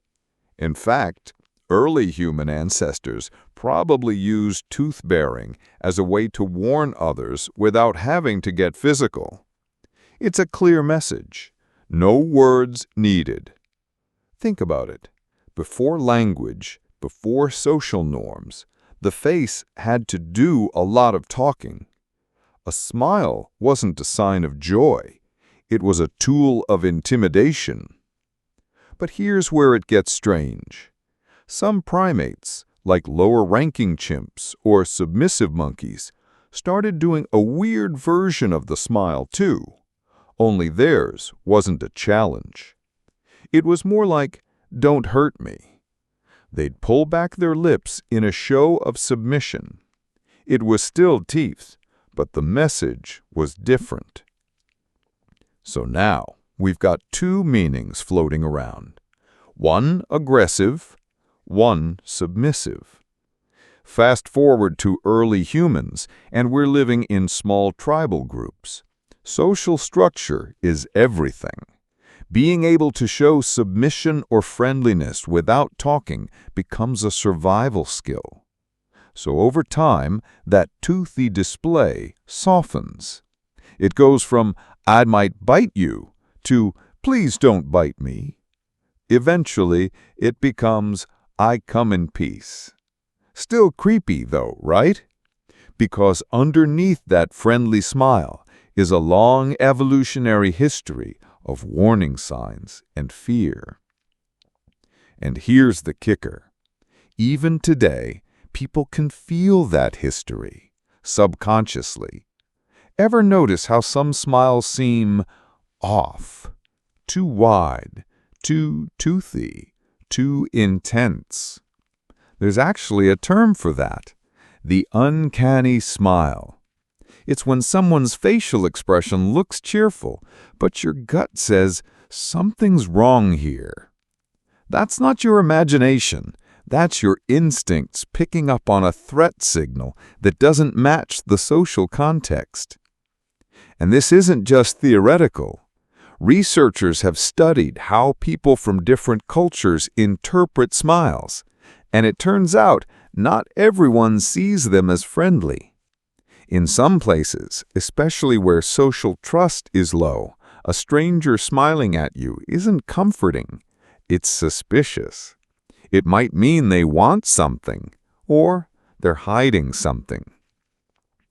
Even in our own culture, think about the types of characters that use exaggerated smiles. Villains, con artists, creeps in horror movies. They smile too much, too perfectly, too predator-like. The Joker, Pennywise, even clowns in general. Why do clowns freak so many people out? Because that painted-on grin triggers something deep in the brain that says, this isn't joy, this is a mask. That's the ancient wiring talking. Now, think about kids. When babies first start smiling, it's not because they're happy. It's a reflex. They smile in their sleep before they even know what happiness is. But we react to that reflex with joy because we've been trained to see smiles as good, safe, warm. And over time, babies learn that smiling gets them attention, comfort, love. So we hardwire the gesture early, and it sticks. Eventually, smiling becomes currency. You smile in job interviews. You smile on dates. You smile when you're uncomfortable. You smile to make others feel comfortable, even when you don't mean it. It's no longer just an emotional expression. It's a social tool, a mask, a weapon, a shield. You smile when you don't want to cry. You smile when you're lying. You smile when you're scared. Because we've built this entire system of false friendliness on top of what used to be a primate-level threat signal. Even in digital life, emojis, selfies, filters, we're encouraged to smile constantly. But how many of those smiles are real? And how many are just survival? That's the eerie part. Because something that started out as a way to say, I'll attack you if I have to, got slowly twisted into, I like you. And now it's become, please like me back. It's a psychological full circle. And once you know that, every smile gets a little more suspicious. Not because people are faking it, but because your brain, your ancient reptilian brain, still knows what smiling used to mean. So the next time someone flashes their pearly whites at you, ask yourself, are they being friendly, or are they just baring their teeth? Holding doors for others, you probably don't even think about it anymore. You're walking into a coffee shop, someone's right behind you, you hold the door. Or maybe you're leaving an office building, and without even looking, you reach back and catch the door so it doesn't slam in someone's face. It's automatic. It's polite. It makes you look like a decent human being. But what if I told you that this simple gesture, the whole ladies first or after you thing, actually started as a low-key safety check? And more specifically, a way to prove you weren't about to stab someone in the back. Now, really, let's rewind to medieval times. Picture a castle. Stone walls, torches, echoey hallways. Everyone's wearing cloaks and carrying at least one concealed blade. Trust? Very low. Paranoia? Very high. In those days, people didn't just casually walk through doors behind each other. That would have been risky. Because doorways, they were prime ambush spots. Think about it. Narrow space, limited vision. You have to turn your back. Perfect opportunity for someone to whip out a dagger and end you before you even knew what happened. Assassins? Or just opportunistic enemies loved doorways. So, how do you show you're not a threat? You step aside. You hold the door. You let the other person go first. It's like saying, "Look, I'm unarmed and my hands are visible. I'm not going to surprise you." It wasn't about being nice. It was about not dying. And yeah, it got formalized in court etiquette. Knights and noblemen were expected to show deference to higher-ranked individuals, especially royalty, by standing aside and letting them pass through first. Not only did it show respect, but it was also a very public, very symbolic gesture of loyalty. As in, "See, I could have stabbed you. I had the chance, but I didn't." In other words, you can trust me for now. Even doors themselves were dangerous. They creaked, they groaned, they jammed. Some were made with murder holes above them, literally holes in the ceiling, where guards could drop rocks or boiling oil if someone suspicious tried to enter. So yeah, being the first one through the door took guts. It meant exposure, vulnerability. That's why it became a show of trust. I'm willing to go first. I'm not hiding anything. Over time, that evolved into a kind of code. Especially among soldiers and warriors, letting someone else pass before you wasn't just respect. It was strategy. You're not going to walk into an unknown room without checking it out, right? You want someone else to test the waters first. Fast forward to the 1700s and 1800s, when European manners got really codified. You've got this rise of gentlemanly behavior, top hats, canes, stiff collars, and all. Suddenly, holding the door wasn't about murdering someone, it was about being refined. Chivalry, courtesy, grace. But let's not forget, chivalry was born from combat culture. Knights didn't just act noble for the vibe. They were warriors who needed a code to survive in a violent world. So when you read those old etiquette books, and they say things like a man should open the door for a lady, it's easy to think that's about politeness, but it's actually a weird mashup of old survival instincts and social performance. Because in those times, a lady was considered a delicate, high-status individual who had to be protected at all costs, not just from the weather or a heavy door, but from literal danger. And guess who opened the door first? Servants, guards, footmen. Why? Because if there was something waiting on the other side, a trap, a thief, a knife, it would hit them first. Let that sink in. The tradition of opening the door for someone isn't just about manners, it's a quiet reenactment of centuries-old risk management. Today, it flipped a bit. Now the person holding the door is the good guy. You're not putting yourself in danger, you're just making someone's day a little easier. But even now, there's psychology buried in it.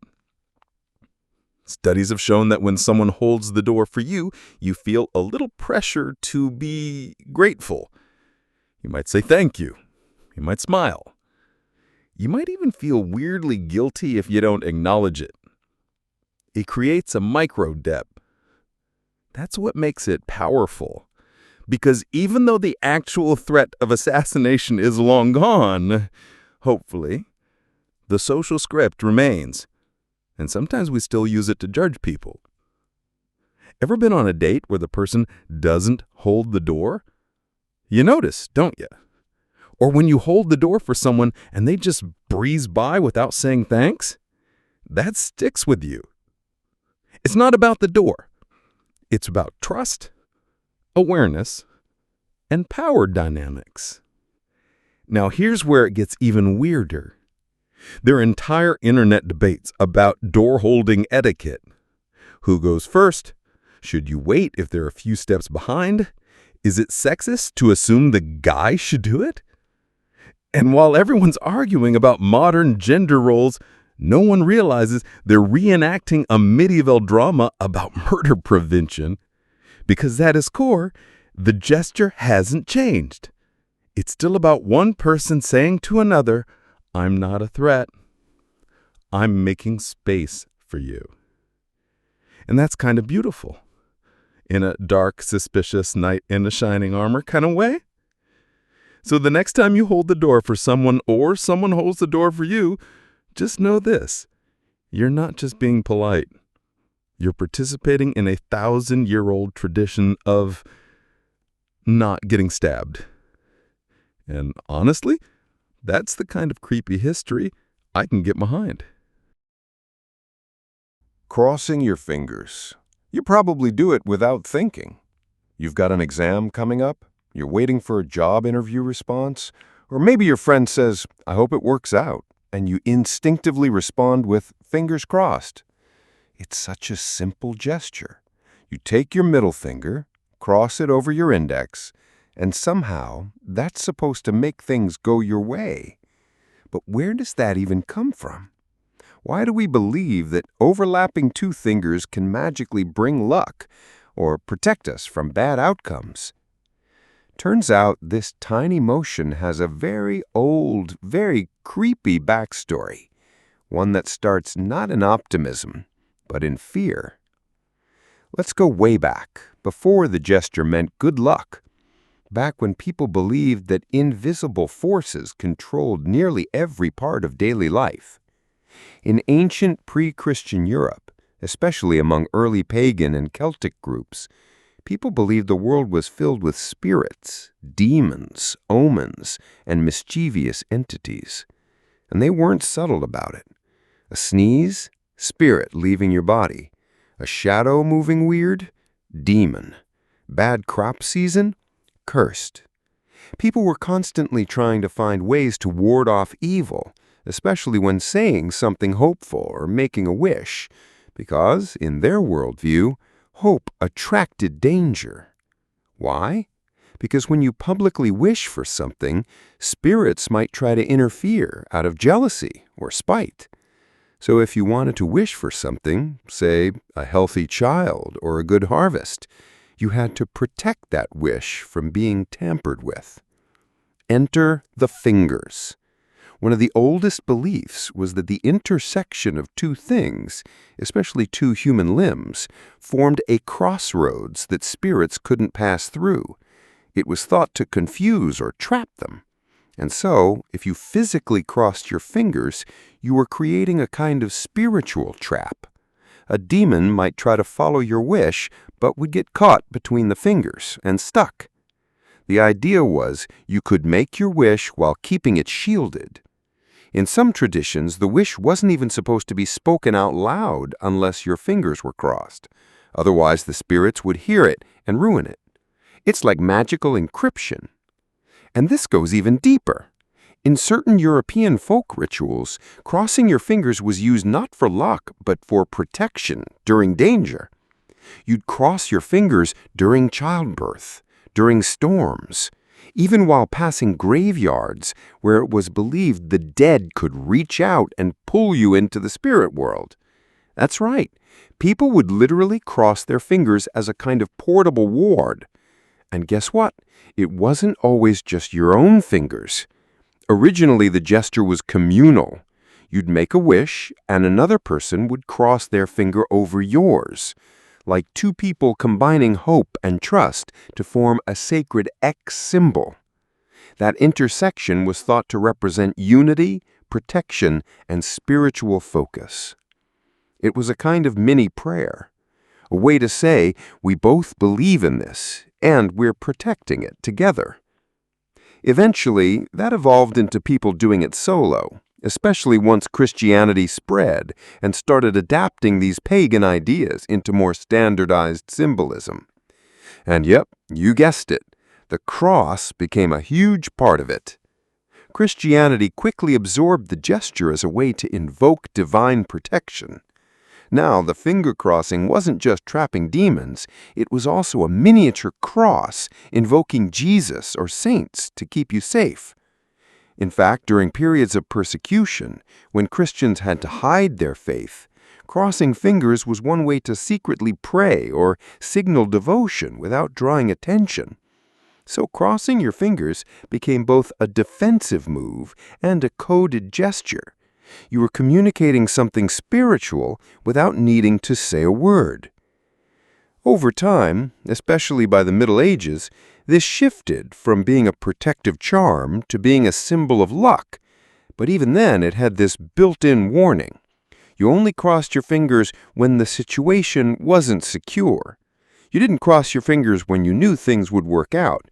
You did it when things were uncertain, when fate or spirits or unseen forces might intervene. It was like saying, I hope for the best, but just in case, let's ward off the bad stuff too. Fast forward to modern times, and the spiritual edge has faded. Now it's just a universal sign for hope, or maybe buying time. In fact, it's so embedded in culture that we've created variations. Kids cross their fingers to make wishes, adults cross fingers before lottery results, and sometimes we even use it as a lie pass, as in, I had my fingers crossed, so the lie doesn't count. That part, also dark. The idea of crossing your fingers behind your back to excuse dishonesty probably evolved from oath rituals. Long ago, making a promise or a sworn statement was sacred. Breaking it was spiritually dangerous. So people started crossing their fingers to nullify the oath, a kind of just kidding signal to the universe. You weren't being honest, but you were still trying to avoid spiritual consequences. And somehow, that habit stuck. Even kids today know it. I had my fingers crossed, so it doesn't count.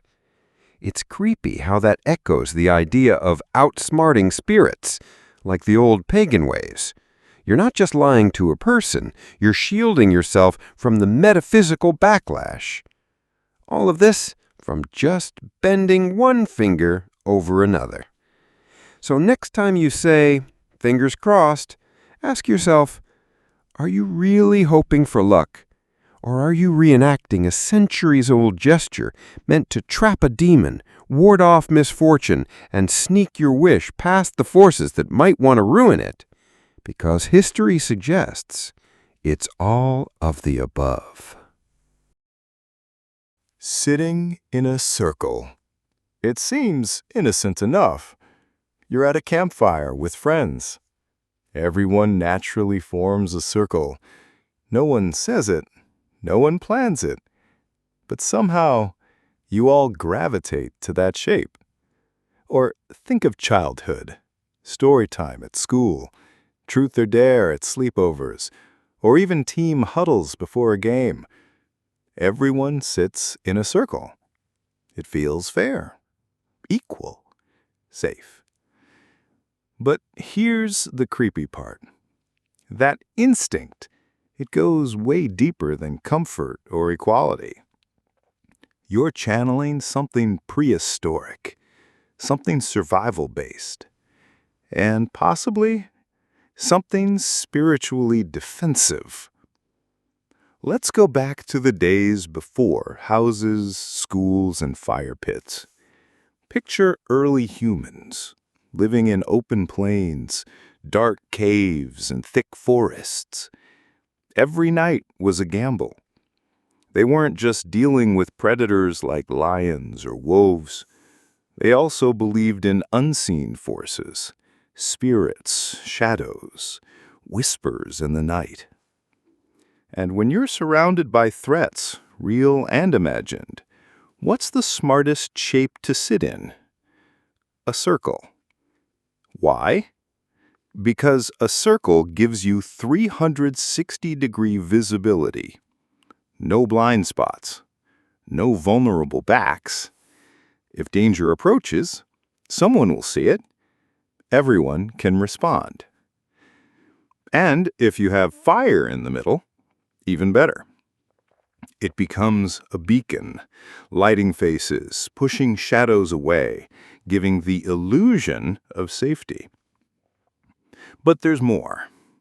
The circle also created a psychological boundary. Inside the circle, safe, known, trusted. Outside the circle, danger, unknown, possible threat. This wasn't just a survival tactic, it was a spiritual one.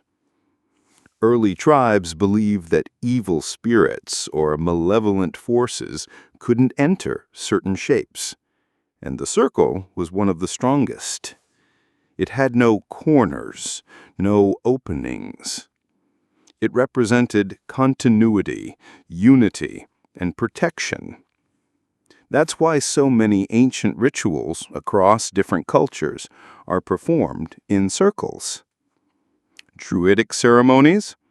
Circles. Native American prayer gatherings?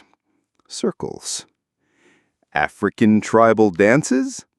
Circles. Even modern Wiccan rites? Still circles. Because to them, the circle wasn't just practical, it was sacred. And this bled into daily life.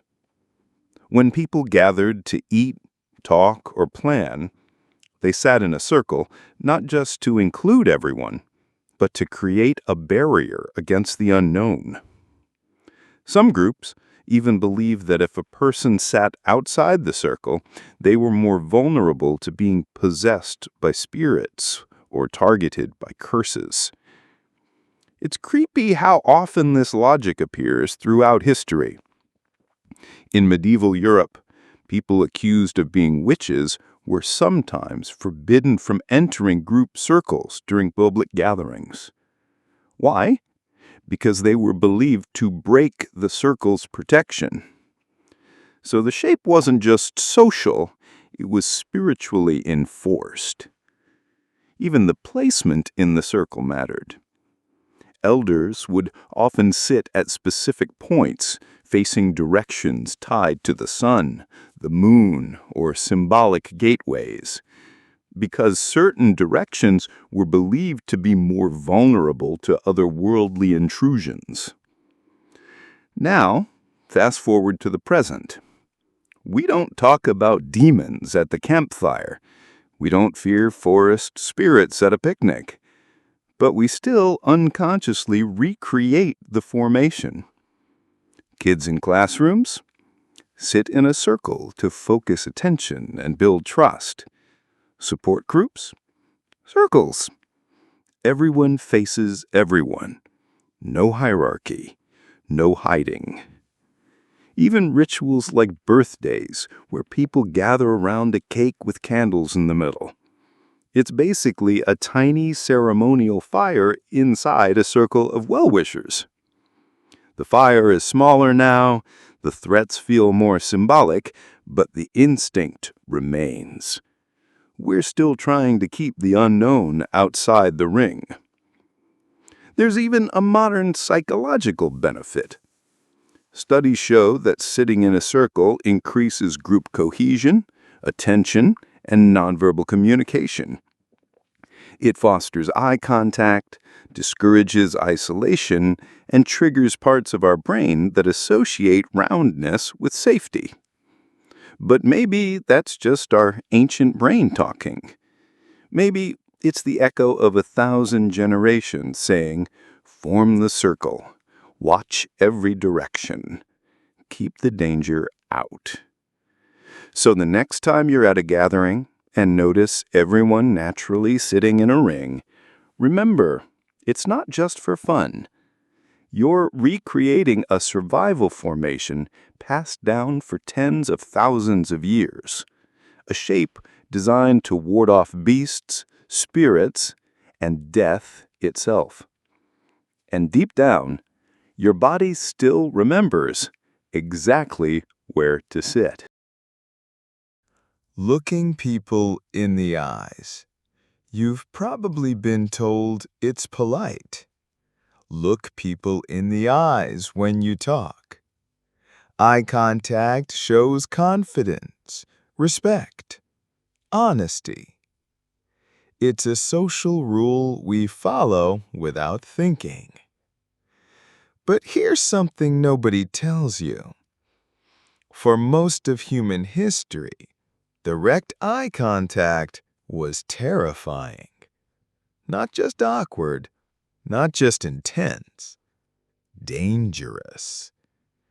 Because in many ancient cultures, Across continents and centuries, locking eyes with someone wasn't a friendly gesture. It was an invitation to challenge, to dominate, or worse, to transfer something invisible. Let's start with the basics. The human eye has always been seen as powerful. It's the only visible part of the brain. It tracks. It communicates. It stares back. And staring into someone's eyes felt like opening a door you weren't supposed to. Because what if something came through? In ancient Egypt, people believed in the evil eye, a curse that could be passed through a glance, often unintentionally. If someone envied you or wished you harm, all it took was a look, one piercing stare, and suddenly your crops failed, your health deteriorated, your child got sick. To defend against it, people wore charms, painted eyes on amulets, even lined their homes with symbols to reflect the gaze back to the sender. And they weren't alone. In Greece and Rome, eye contact wasn't just risky, it was ritualized. Only certain people, like oracles or priests, could hold a direct gaze without fear. Because it wasn't just about the eyes seeing you, it was about the eyes entering you. Some believed that when two people looked at each other long enough, souls could be exchanged, or energy, or madness. In medieval Europe, eye contact was avoided during trials. They thought witches could control judges with a stare. That if you looked too long at a condemned person, their guilt might attach itself to you. And even today, that weird feeling you get when a stranger stares too long, that primal discomfort, it's a leftover survival instinct. In animal behavior, a direct stare is a threat. Predators lock on to prey with unblinking focus. Among wolves, apes, lions, it's a prelude to attack. Humans, we're no different. Think about how eye contact changes the mood. A stare across a bar, romantic. A stare in a dark alley, terrifying. A stare during an argument, dangerous.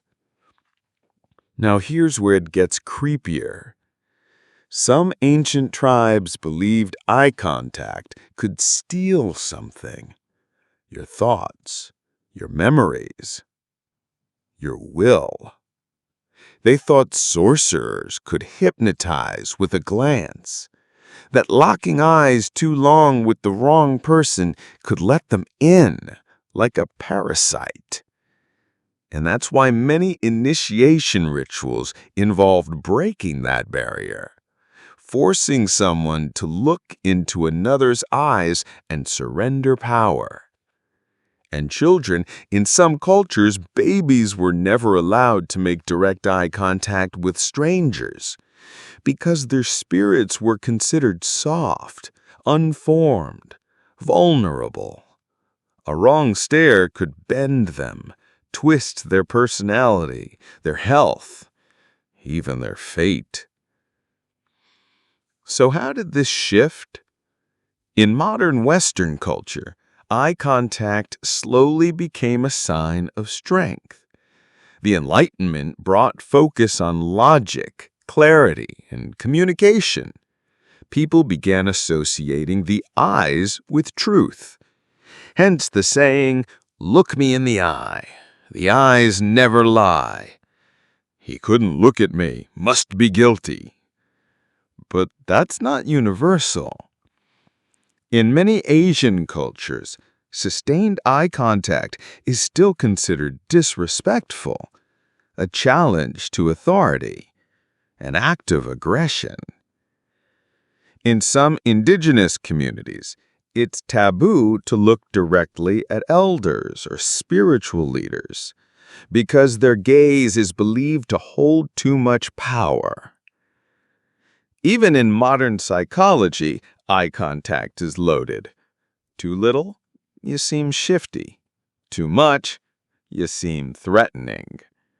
The sweet spot is narrow and learned. But somewhere inside, your ancient brain still remembers a direct gaze isn't neutral. It's a transaction. Something is always passing between the eyes.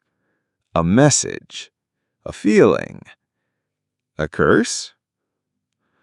So the next time someone locks eyes with you across a room and you feel that strange chill, that subtle tension in your shoulders, that urge to look away, it's not just social awkwardness.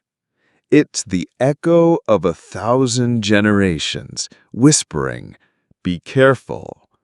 They might be taking something from you." Bowing or curtsying. It feels classy now, right? You see someone curtsy or bow, and it's like watching a scene out of a costume drama, all regal and proper, something you'd expect at a royal ball or maybe a wedding rehearsal. But the truth? Bowing and curtsying weren't always symbols of politeness or respect. They were defense mechanisms, literal survival tactics. Because if you didn't bow deep enough or didn't lower your head fast enough, you might lose it, as in your actual head. Let's go back. In early feudal societies, especially throughout Europe, Asia, and even parts of the Middle East, status wasn't just symbolic. It was physical. And if someone outranked you, particularly royalty or a warrior leader, you needed to show submission. Not doing so wasn't just seen as rude. It was seen as threatening. And threats, they got handled quickly. So what did people do? They bowed. They bent. They exposed the most vulnerable part of their body, the back of the neck. Sounds creepy? It is. Because lowering your head in front of a powerful figure wasn't just about showing manners. It was saying, without words, "Here, if you want to cut it off, I won't stop you." It was the ultimate nonverbal surrender. Even worse, sometimes royalty expected this posture before they approached you. And if you looked them directly in the eye or stayed upright too long, you could be charged with disrespect, treason, or just forgetting your place. That curtsy? Same thing, just adopted for women and the court. Bending knees, lowering the body, and looking at the floor. It was about appearing harmless, delicate, non-threatening. Because standing up tall or meeting someone's gaze could be seen as arrogant or even seductive, which was a huge problem if the wrong noble noticed.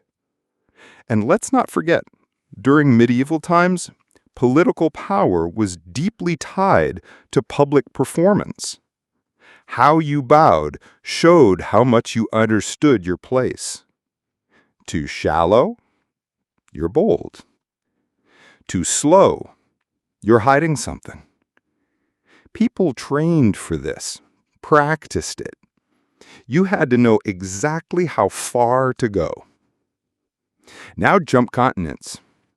In ancient Japan and China, bowing was also critical. But there, it was even more ritualized. Samurai class? They didn't mess around. If you failed to bow at the correct angle or at the proper time, it could cost you your life. Because again, the idea was you show vulnerability and they show mercy. Sometimes it was even used in military strategy. Approach slowly. Bow low. Wait for the command. One wrong move, the sword's out. No hesitation. And in those same traditions, bowing was also used before executions. Not as a choice, but as procedure. The condemned bowed, not as a choice, but as preparation. Now here's a weird twist. Over time, this gesture of survival turned into something beautiful. People started associating bows with grace, elegance, ceremony. Because, let's be real, we humans are masters at turning trauma into tradition. The curtsy became part of ballroom etiquette. The bow became part of theater, dance, and diplomacy. But deep underneath, our bodies haven't forgotten. Why do you feel so small when you bow your head too long? Why does curtsying feel awkward to modern people? Because you're reenacting something ancient, a moment where someone once had to say with their body, "I am not your enemy. Please don't kill me." It's haunting when you realize that. All the wedding rehearsals, princess lessons, even the way some people instinctively dip their head in meetings, it's all faint echoes of an era where making yourself smaller was the only way to stay alive in front of power. So the next time you see someone bow, or curtsy, or even nod just a little too deeply, remember, it's not just manners. It's muscle memory from a world where your posture could literally save your neck.